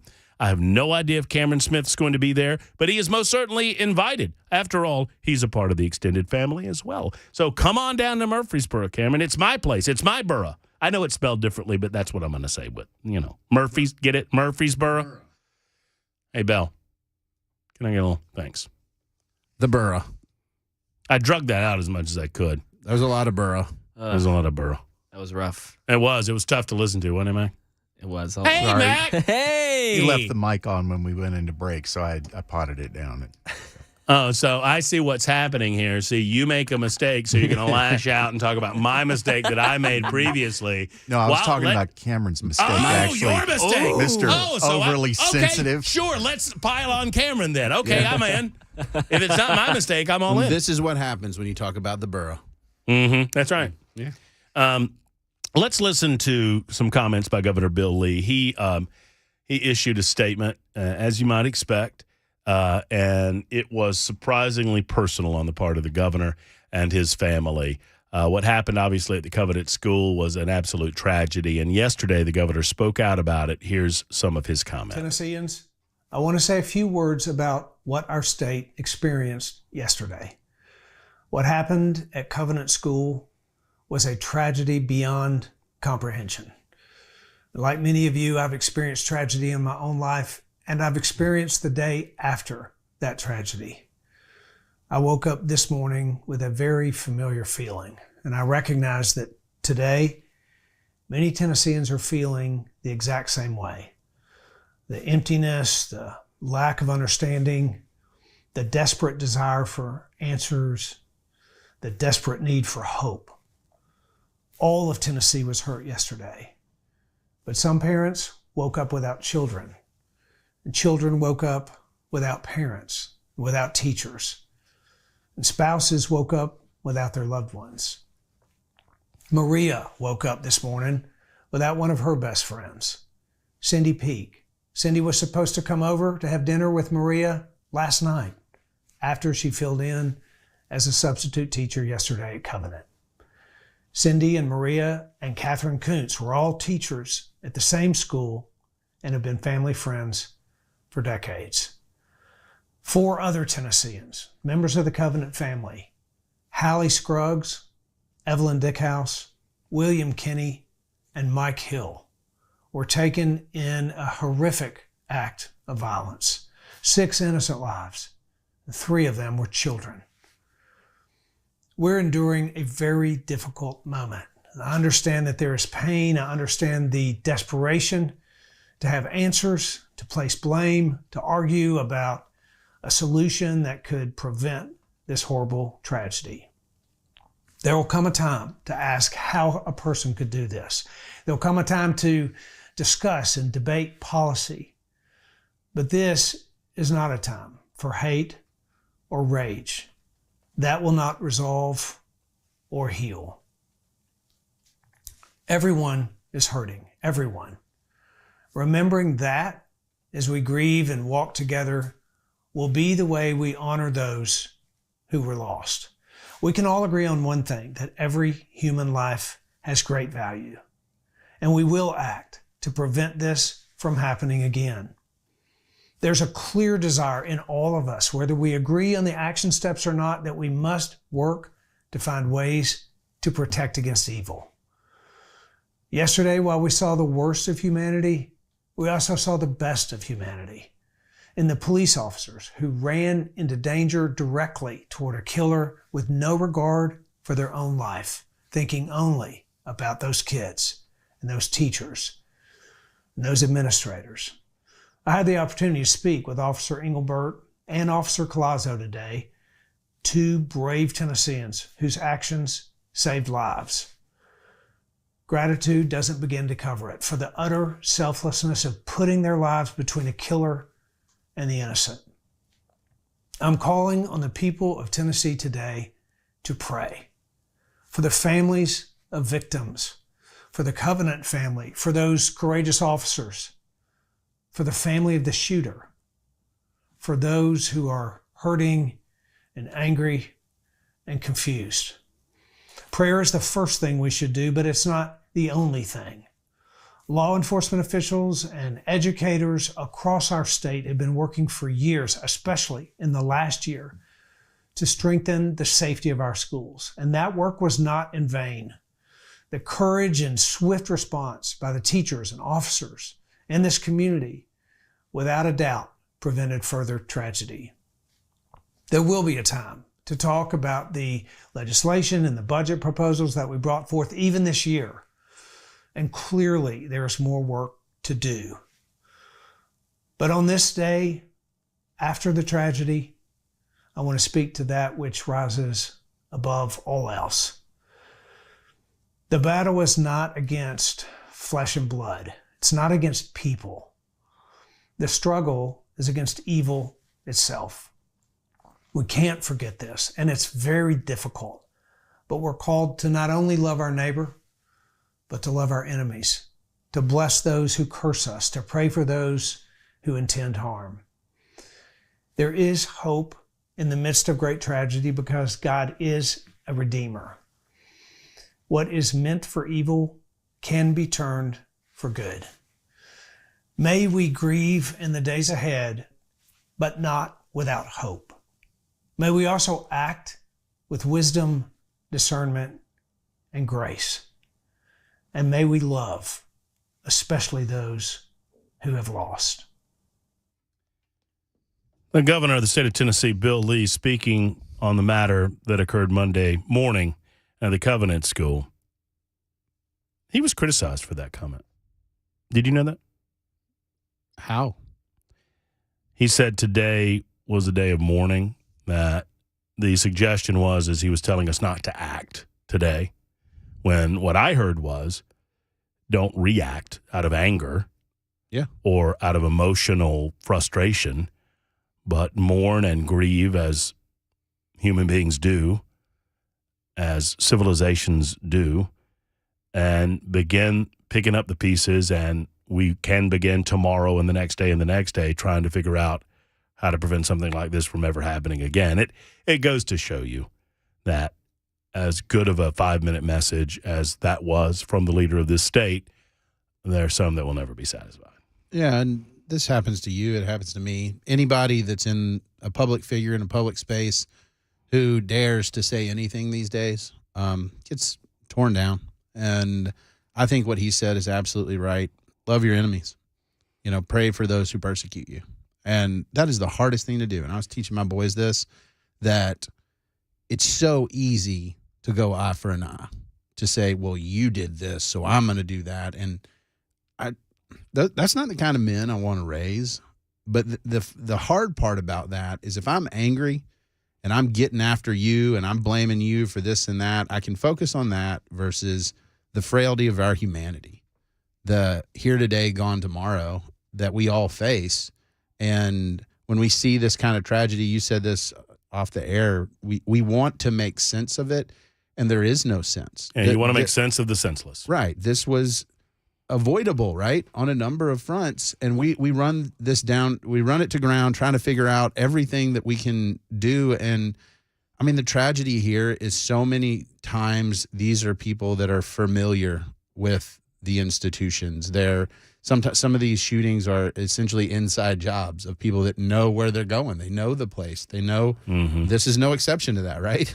This is a former student who knew the place. Yeah, she had mapped out specific rooms that she was going to. And so we think of that in, she did her homework. She knew it. She was familiar with it. It was personal. And I think that's the hard part to accept, is that we have people that have gotten to that level of despair that they are willing to do this to what we would count as innocence, right? Like these kids, these teachers, these are folks that are trying to help and grow and build, and the hate and rage and pain is just tearing it down right in front of our eyes. We continue to break it down. We'll continue to allow you to speak as well. I think that's very important. It's an incredibly difficult time to live in the city, to live in Tennessee, but it's an important time that we speak out and offer thoughts, condolences, suggestions, and conversation about what happens next. With that in mind, Brian is next in Nashville. That's where you wanted me to go, right, Brian? Hey, Brian, how are you? I'm good, Matt. How are you? I'm doing well. Thank you for calling in. What's on your mind? Well, I just want to, I appreciate you all the time. I listen to you every day, and I'm a friend of Tommy Cunningham's. Don't hold that against me. But you are a voice of reason during this time, and I God put you here, I believe, from Birmingham. We needed a guy like you because some of the other guys that are on the talk show, I don't agree 100% with them, but with you, it seems like I do. And I told the guy, I don't think I need to talk to him. I mean, maybe I don't need to talk. I don't disagree with you. I know you moved them to the top, but sometimes you even need encouragement. And I want to tell you to keep doing it. Well, I appreciate that, Brian. I like to side joke around with people and say, well, I hope you don't agree with me 100% of the time because I'm a little crazy and I got some wild positions on issues. But in all seriousness, you're very kind. Look, I think there are times where you can break down things impassionately and you can try to analyze things theoretically.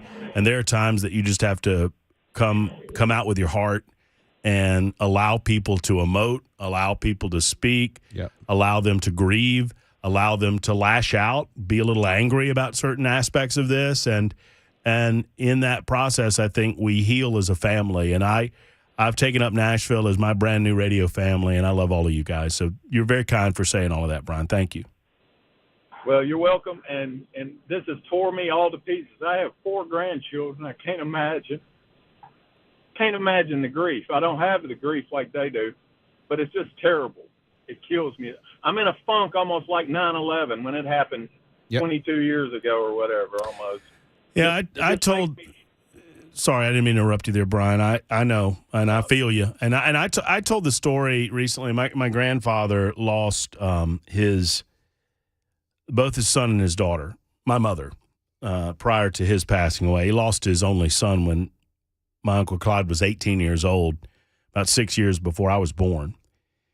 And my grandfather never – I mean, we referenced Uncle Clyde, but we never talked about Uncle Clyde's death and what that did to my grandfather until my mother died. She died in 2003. I eventually lost my grandpa at 86 when I was in 2015. And I talked to him about after we lost Mama losing Uncle Clyde, and he said, well, I said, how did you deal with that? And he said, I stayed drunk. And he meant it. I talked to my grandmother about it, and she said that after that he was not kidding, that my grandfather got up in the morning, went to work, got home, drank until he passed out, and then got up and did it again the next day. And after about 1.5 years of doing that, my grandmother got up one morning and packed her car and put my mother in it and told my grandfather that unless he got busy realizing that he had another child on this earth, that they were going to leave him. And my grandfather stopped drinking and got his life back together. And, eventually he would take a nip every once in a while enough that I learned how much he enjoyed early times. But that to say that we all do it in different ways. We all grieve in different ways. I can't imagine it. And the one thing he told me before he left this earth and went to his reward was he said it's not, after Mama died, he was real quiet about it, and we got back from the funeral, and he said, it's not right. He said, boy, he always called me boy. He said, boy, it's not right. You ain't supposed to die before you're not supposed to live longer than your kids. It's true. There's something completely unnatural about that, but I understand that we're all feeling, especially you parents out there. I can't even. Not only can I not imagine what the parents of the children are going through, that is just something that is inapproachable to me. I can't imagine what parents like you, Cameron, are going through because you put yourself in that position, and it's got to be.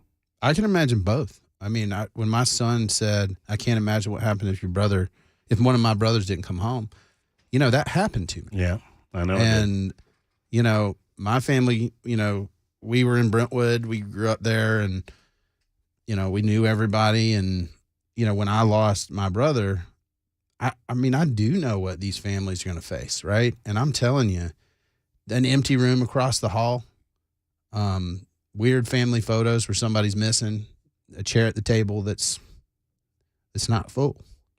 And I mean, it is agony beyond agony. And the hard part for me is I don't want to feel that because I remember what it was like. And I know what these families are up against. And it's easy for the rest of us to talk about it, but I'm telling you, that feeling, that reality for the rest of your life, this is a big deal. And so how old was your brother? 17. He's almost 18. And that's 2 decades ago, right? Like more than 2 decades ago that happened. And I remember it was like yesterday.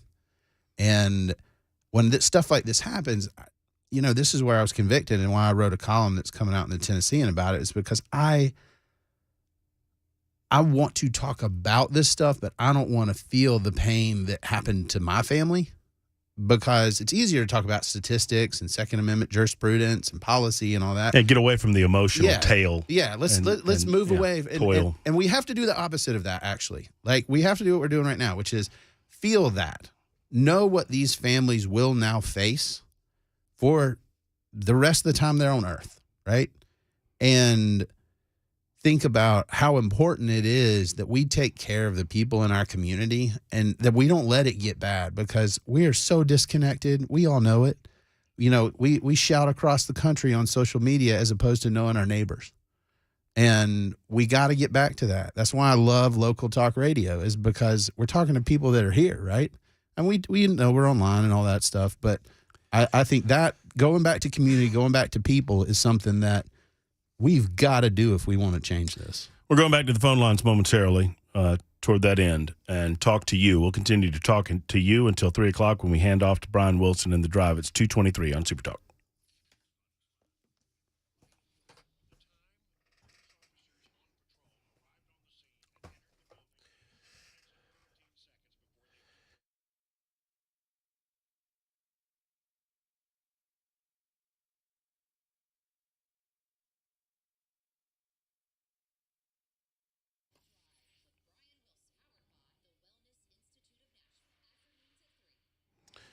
I was just looking here because I don't want to get it wrong. I want to tell you about Savory Spice and how incredible this group is. I'm telling you, they are awesome.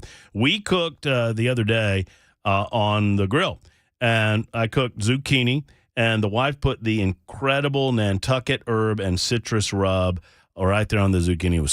It was so good. And then I went after, when we got the steaks on the grill, I went after the Great Plains bison and beef rub, which was tip top. I cannot recommend it enough. I just got it from Savory Spice in Franklin. Now, she wanted plain. She just went with the salt and pepper tableside seasoning, which they pre-prepare for you at Savory Spice. They also have an incredible beef jerky that you need to ask them about when you go in. They've got soups.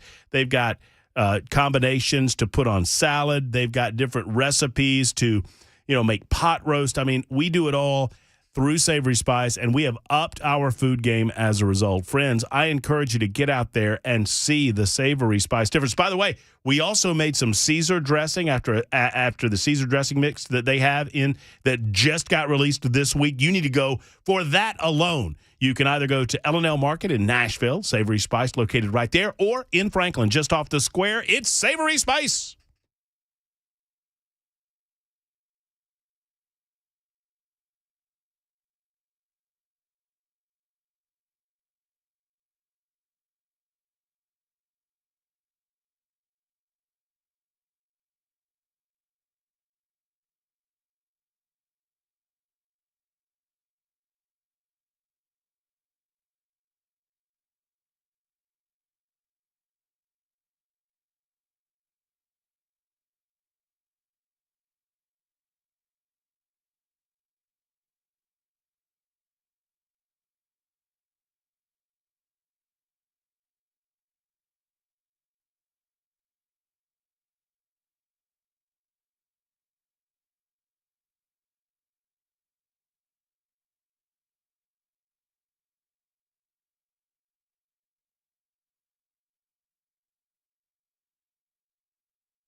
A citywide vigil being held tonight in honor of the victims taken away at the Covenant School shooting. That and more at 2:30 right here. Super Talk 99.7 WTN. Thank you, Mac Morey. 227. It's not 127. It's 227 on Super Talk 99.7 WTN. It would help if you knew the time, Matt Murphy. I know this, 615-737-9986. We'll jump back on the phones. Cameron's with us for the rest of the hour. Matt Murphy with you until 3 o'clock when we hand off to Brian Wilson. I mentioned only 8 tickets left to the Parthenon Grill. I want to sell this thing out before Brian gets on the radio. Can we do that, please? We'll get a Bell, I'll need another ticket check right before the end of the show. Just heads up there. So Okay. I'm just hoping we can go ahead and sell the thing out and get max capacity and welcome you to the thing tomorrow. By the way, people on the super text line, we changed that just for you. Have you broken it? No, that one broke. Right, that one was over there, and we got it changed for you. I understand that you got a floppy thing there. I don't know what's going on over there. I have a house full of boys. So. Yeah, just play with that on your own time. Can't help it. Thank goodness. Those of you on TV are well aware of what we're talking about. On radio, maybe not so much. I have people on the super text line demanding that you come tomorrow. I'm just telling Demanding? you. Yeah. Well, Cameron needs to be there, said Kathy. I saw that. Didn't you see that? You saw that one, right, Matt? Multiple people, Cameron. You got to show up. cougar bait. What? I hear his voice, and that's all I can think of. That's all I can think of. Oh, gosh. We decided it was Cougar Chow. Don't you remember? Cougar Chow, that's right. Cougar bait. Cougar Come on, Chow, man. that's right. Cougar Chow. For those who do not know, that is our loving nickname for Mackmore. I don't know why, but it is. Some sort of incident that happened to him while he was in Colorado involving some sort of mountain lion. Stephen is next up. Let's get back to the serious stuff. Hey, Stephen, how are you? Hey, thanks for having me on the air. I love your show. I Thank kind of agree with what your last caller said.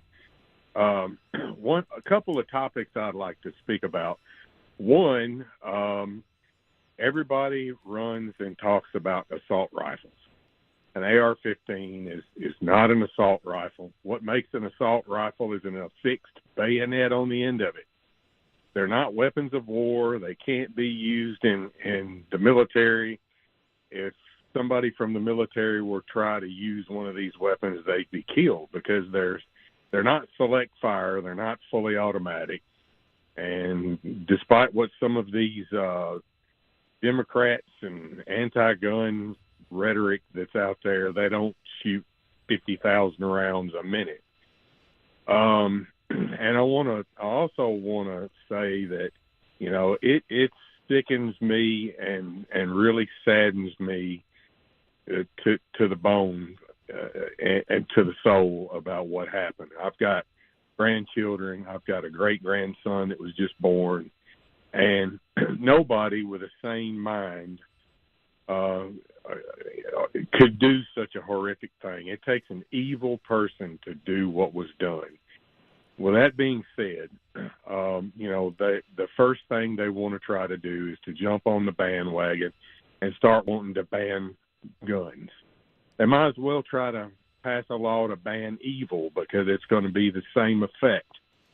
And, one thing that nobody said anything, at least that I didn't hear, there needs to be, and one of my coworkers said this morning, and I'm passing along what he said, you don't see SRO officers at elementary schools. You see them at high schools. You see them at middle schools. You see them, their presence at many schools. I think a lot of things like that need to be, in legislation. While some people are talking about how bad cops are, they need to remember what those officers rushed in there and put their lives on the line and did what they did. And it's a very difficult thing to go through, and I can't speak to that because, their job from day to day, it takes a special person to do their job. And, I think we need to encourage people to want to join law enforcement for just these reasons right here alone. And veterans, there's veterans out there who no, you're right. are more than qualified that can. You bring up the point about the police officers, and I want to parlay that. And thank you, Stephen, for the call. I want to parlay that into a comment about there was not an SRO on campus, but I want to fill in some of the gaps for you there as well when we come back. It's 2:32 on Super Talk, and it's only available.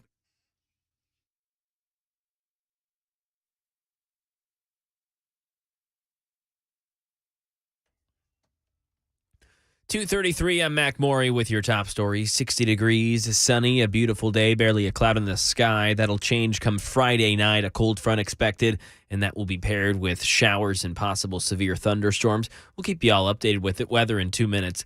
The investigation in the Covenant School shooting remains ongoing as they look for more details into the shooter's past, what led them to this point, and the overall motive for this tragedy. In the meantime, a vigil will take place tonight citywide at Public Square Park to honor the victims of the Covenant School shooting.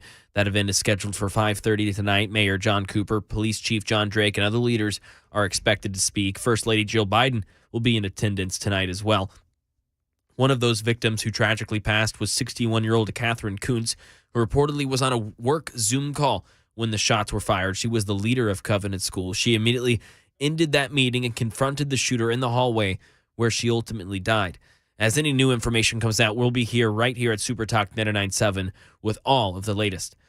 Some other news on Starbucks. Former CEO Howard Schultz is in the hot seat today during an appearance before the Senate Health, Education, Labor, and Pensions Committee. Schultz claiming in his opening remarks the company continues to make, quote, good faith efforts in negotiating with unions and touts the company's current employee perks. Rachel Scott. He went into some pretty extensive detail inside of the hearing room about efforts that they have made long before these efforts to unionize in order to provide extensive benefits to Starbucks employees, including a pay rate that's on average $17 an hour across the country, providing benefits from retirement to college education, as well as even a stock in the company. But he says that Starbucks has never broken any federal law.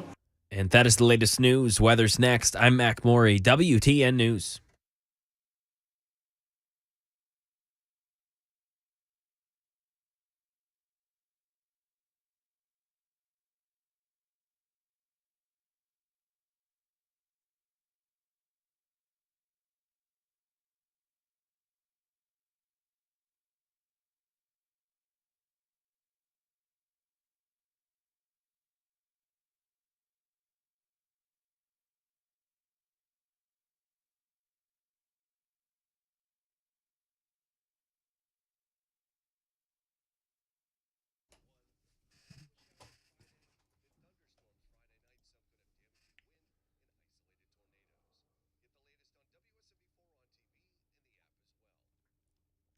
Hey friends, Matt Murphy here for LT360. It is simply not a weight loss program that helps you lose weight. You heard me correctly.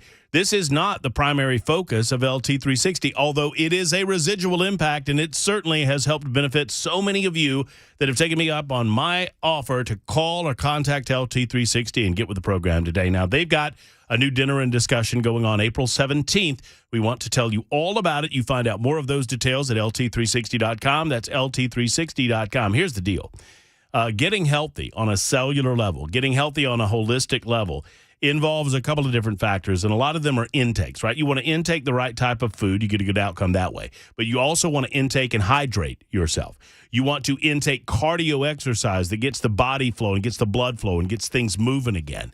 And there's simple things, simple ways to change your life. I like to say that if you bring the want to Coach Scott and his team, they'll show you the how to. It's what they do at LT360, and the weight comes off as a residual impact.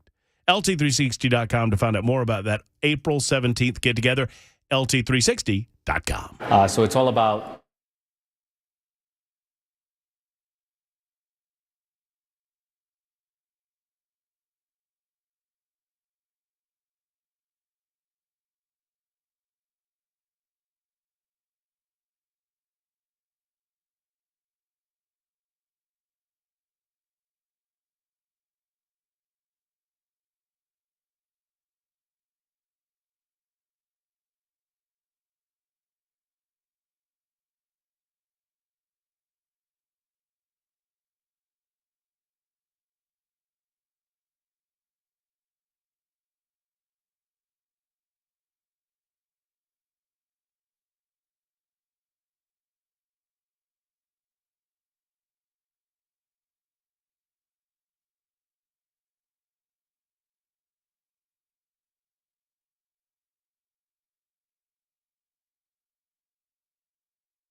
It is Super Talk 99.7 WTN. This is what we're dealing with, folks, right here. I'll get back to your calls momentarily.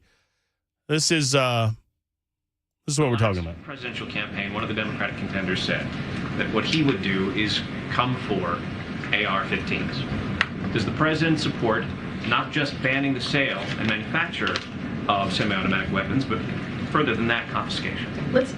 Let me just be very clear. What we're talking about, AR-15s, these assault weapons ban, they are weapons of war, and they should not be on the streets across the country, in our communities. They should not be in schools. They should not be in grocery stores. They should not be in churches. That's what the president believes. So you have the spokesperson for the president of the United States of America certainly not ruling out the out-and-out confiscation. I'm not going to go through it because I'm not going to go through it, but if they start coming for those types of guns, they're going to be knocking on my door and probably your door. And if they do, they're going to have bigger problems, which is why when this stuff happens, instead of immediately going to where everybody goes, just like chill out for a second and then, okay, let's have a reasonable discussion about, hey, where can we find some common ground? Because the idea that nobody can agree to anything is ridiculous. We can, but then we just play these games. Well, and outside of a couple of outlier calls and outlier communications on Supertext, I've been so proud of our community and our listening audience because they haven't gone there. Because here's what I hate the inconsistency and the hypocrisy of the mainstream media, and I believe the liberals share in that hypocrisy and inconsistency. What I want is to be better than them. And so my bristles go up hard and fast when there is a straight white male that is guilty of a mass shooting and they start talking about Donald Trump's to blame or talk radio's to blame and all of these types of things. It is not so. Similarly, if I couldn't put myself in the position of a transgendered person, but I would imagine there are plenty of transgender people out there saying, whoa, don't lump us in with this person who obviously had mental issues and was also self-described as a transgender person. At the same time, I think that, and this is where it gets tricky, that there have been enough instances that I have seen of individuals hiding certain mental illness behind the shield of, oh, I'm this, I'm that, so you can't comment on me any further. I think we have some of that going on too, where there is sometimes, and I can show you instance after instance online, I won't bog it down, but where individuals clearly have some sort of mental incapacitation, but they're hiding behind the shield of transgenderism so as to prevent them from being questioned on some of that. Well, on a lot of this stuff, it's easy. Hindsight's 20/20, right? Like we see the tragedy and then we kind of walk it back and say, well, clearly this person to do this couldn't have been mentally okay. And this happens every time, right?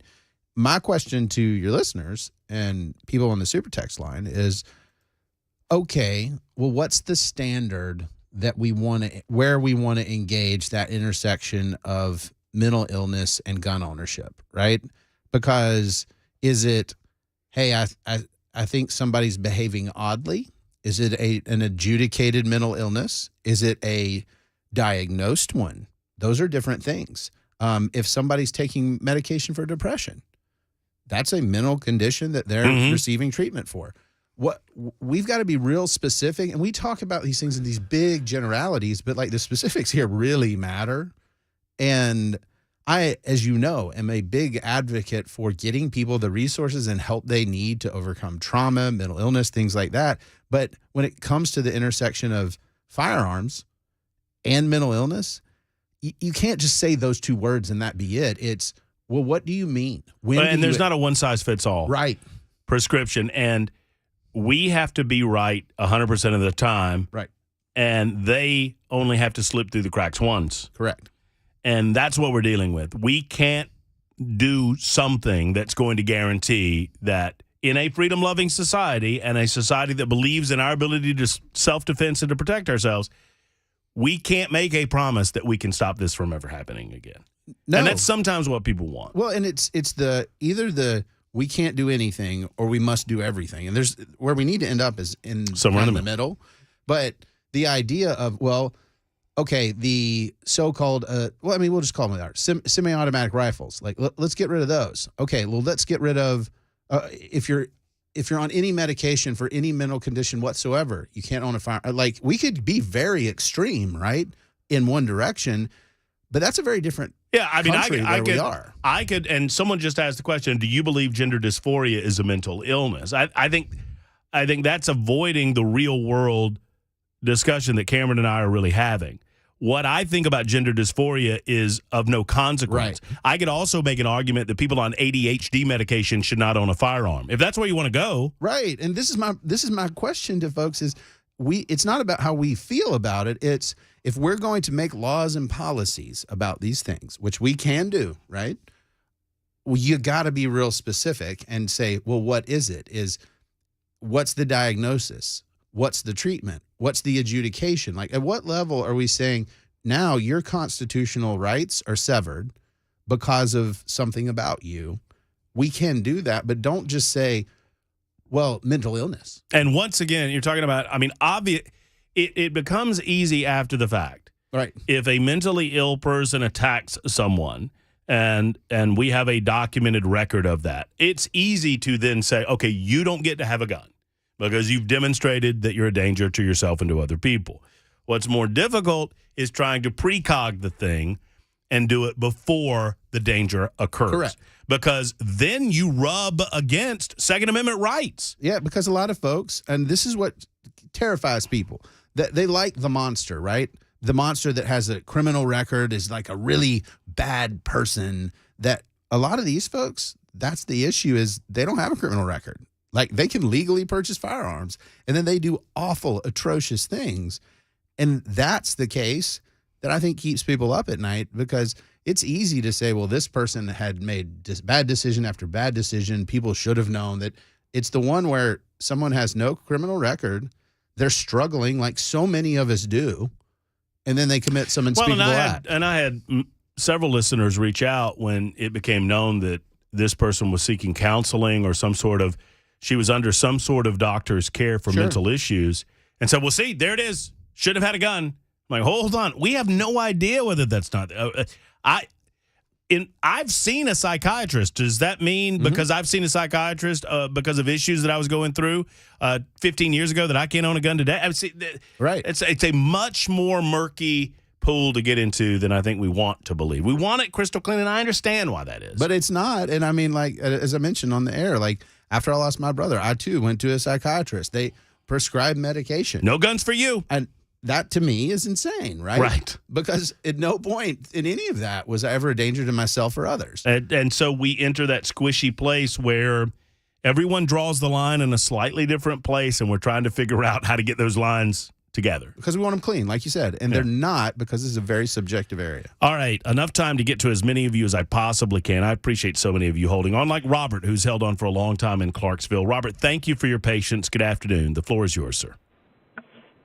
Everybody wants to say it's mental illness, and they say they can diagnose people with mental illness. What about anger? What about hatred? How can you diagnose someone with hatred? That girl hated something that triggered her. I don't think it was mental illness.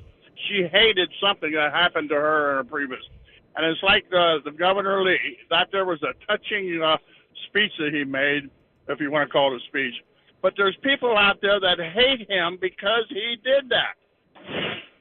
So what, it's why is so many people hating everybody today? Why does the liberals hate the Democrats hate the Republicans today? Where did all this come from? I'm 72 years old, and I can't figure out where all this hatred has come from. You got any ideas? Well, I do, Robert. Believe it or not, I have an idea or two, and the first thing that I would go to is social media. Amen. Amen. Social media. Everyone believes they have a platform that's more important than everyone else's platform, and everyone has a certain degree of anonymity on the social media platforms in which they participate, and they feel empowered to say anything and everything they want about other people that they don't know. And you could only be friends with people who agree with you. That's what's crazy, right? You can create your own little echo chamber and believe that everyone agrees with everything that you say, and it just isn't so. And so when you find yourself in an arena where people aren't agreeing with you, you lash out in anger. Yeah, and this is hilarious, but this is an example in real life that happened to me. I was on the Nolensville Panthers youth football field coaching practice. One of the other coaches comes up to me, and he says, "Hey, Cameron, I know you do some writing and politics and stuff. I just want you to know." And he got kind of close. I'm like, well, this is a little weird. And he said, "I'm a Democrat." and he whispered it like he was saying some dirty word in front of the kids. And I was like, man, I'm not going to punch you or anything. Like, it's okay. Did you immediately call for Officer Pickle? Yeah, Officer Pickle! By the way, I'm just bringing that up because you told me during the break that there's a police officer named Officer Pickle in Nolensville, and I think that's the most awesome thing. Oh, my sons love Officer Pickle. He's great. But that's real. But that's my point. It's like in the real world, people are they think. His name Dill? No. In the South, Dale Pickle. That'd be a great name. But I will say that that's the problem is get outside, put your screen down. We were talking about this. Quit. Social media is not a real place. No. Go talk to your neighbors. Go talk to your friends. Enjoy the spring. Allow me to clean a couple things up real quick. I was not, wow, so now if you have ADD or ADHD, you can't own a firearm. I was using that as an example of the slippery slope of saying that certain diagnoses automatically are assigned a no-gun label. Like if you say, oh, I'm gender dysphoric, meaning I was born with a man's body parts, but I want to be female, that automatically comes with it a no-gun zone. That I think that's that's ridiculous because that's just look. The Democrats are going to have control at some point, and if you start allowing them to define what mental illness is, I promise you they're going to start defining conservatism as a mental illness. Yeah, it's quite possible. All right, we got to take a time out. For those of you wanting to get in, it's been obviously an incredible week and a subject matter that a lot of people have strong opinions on. We'll continue the conversation tomorrow. Cameron, thank you so much. Thank you, man. There's Cameron Smith of the TennesseeandAle.com and of Supertalk 99.7 WTN. We'll wrap it up in just a moment.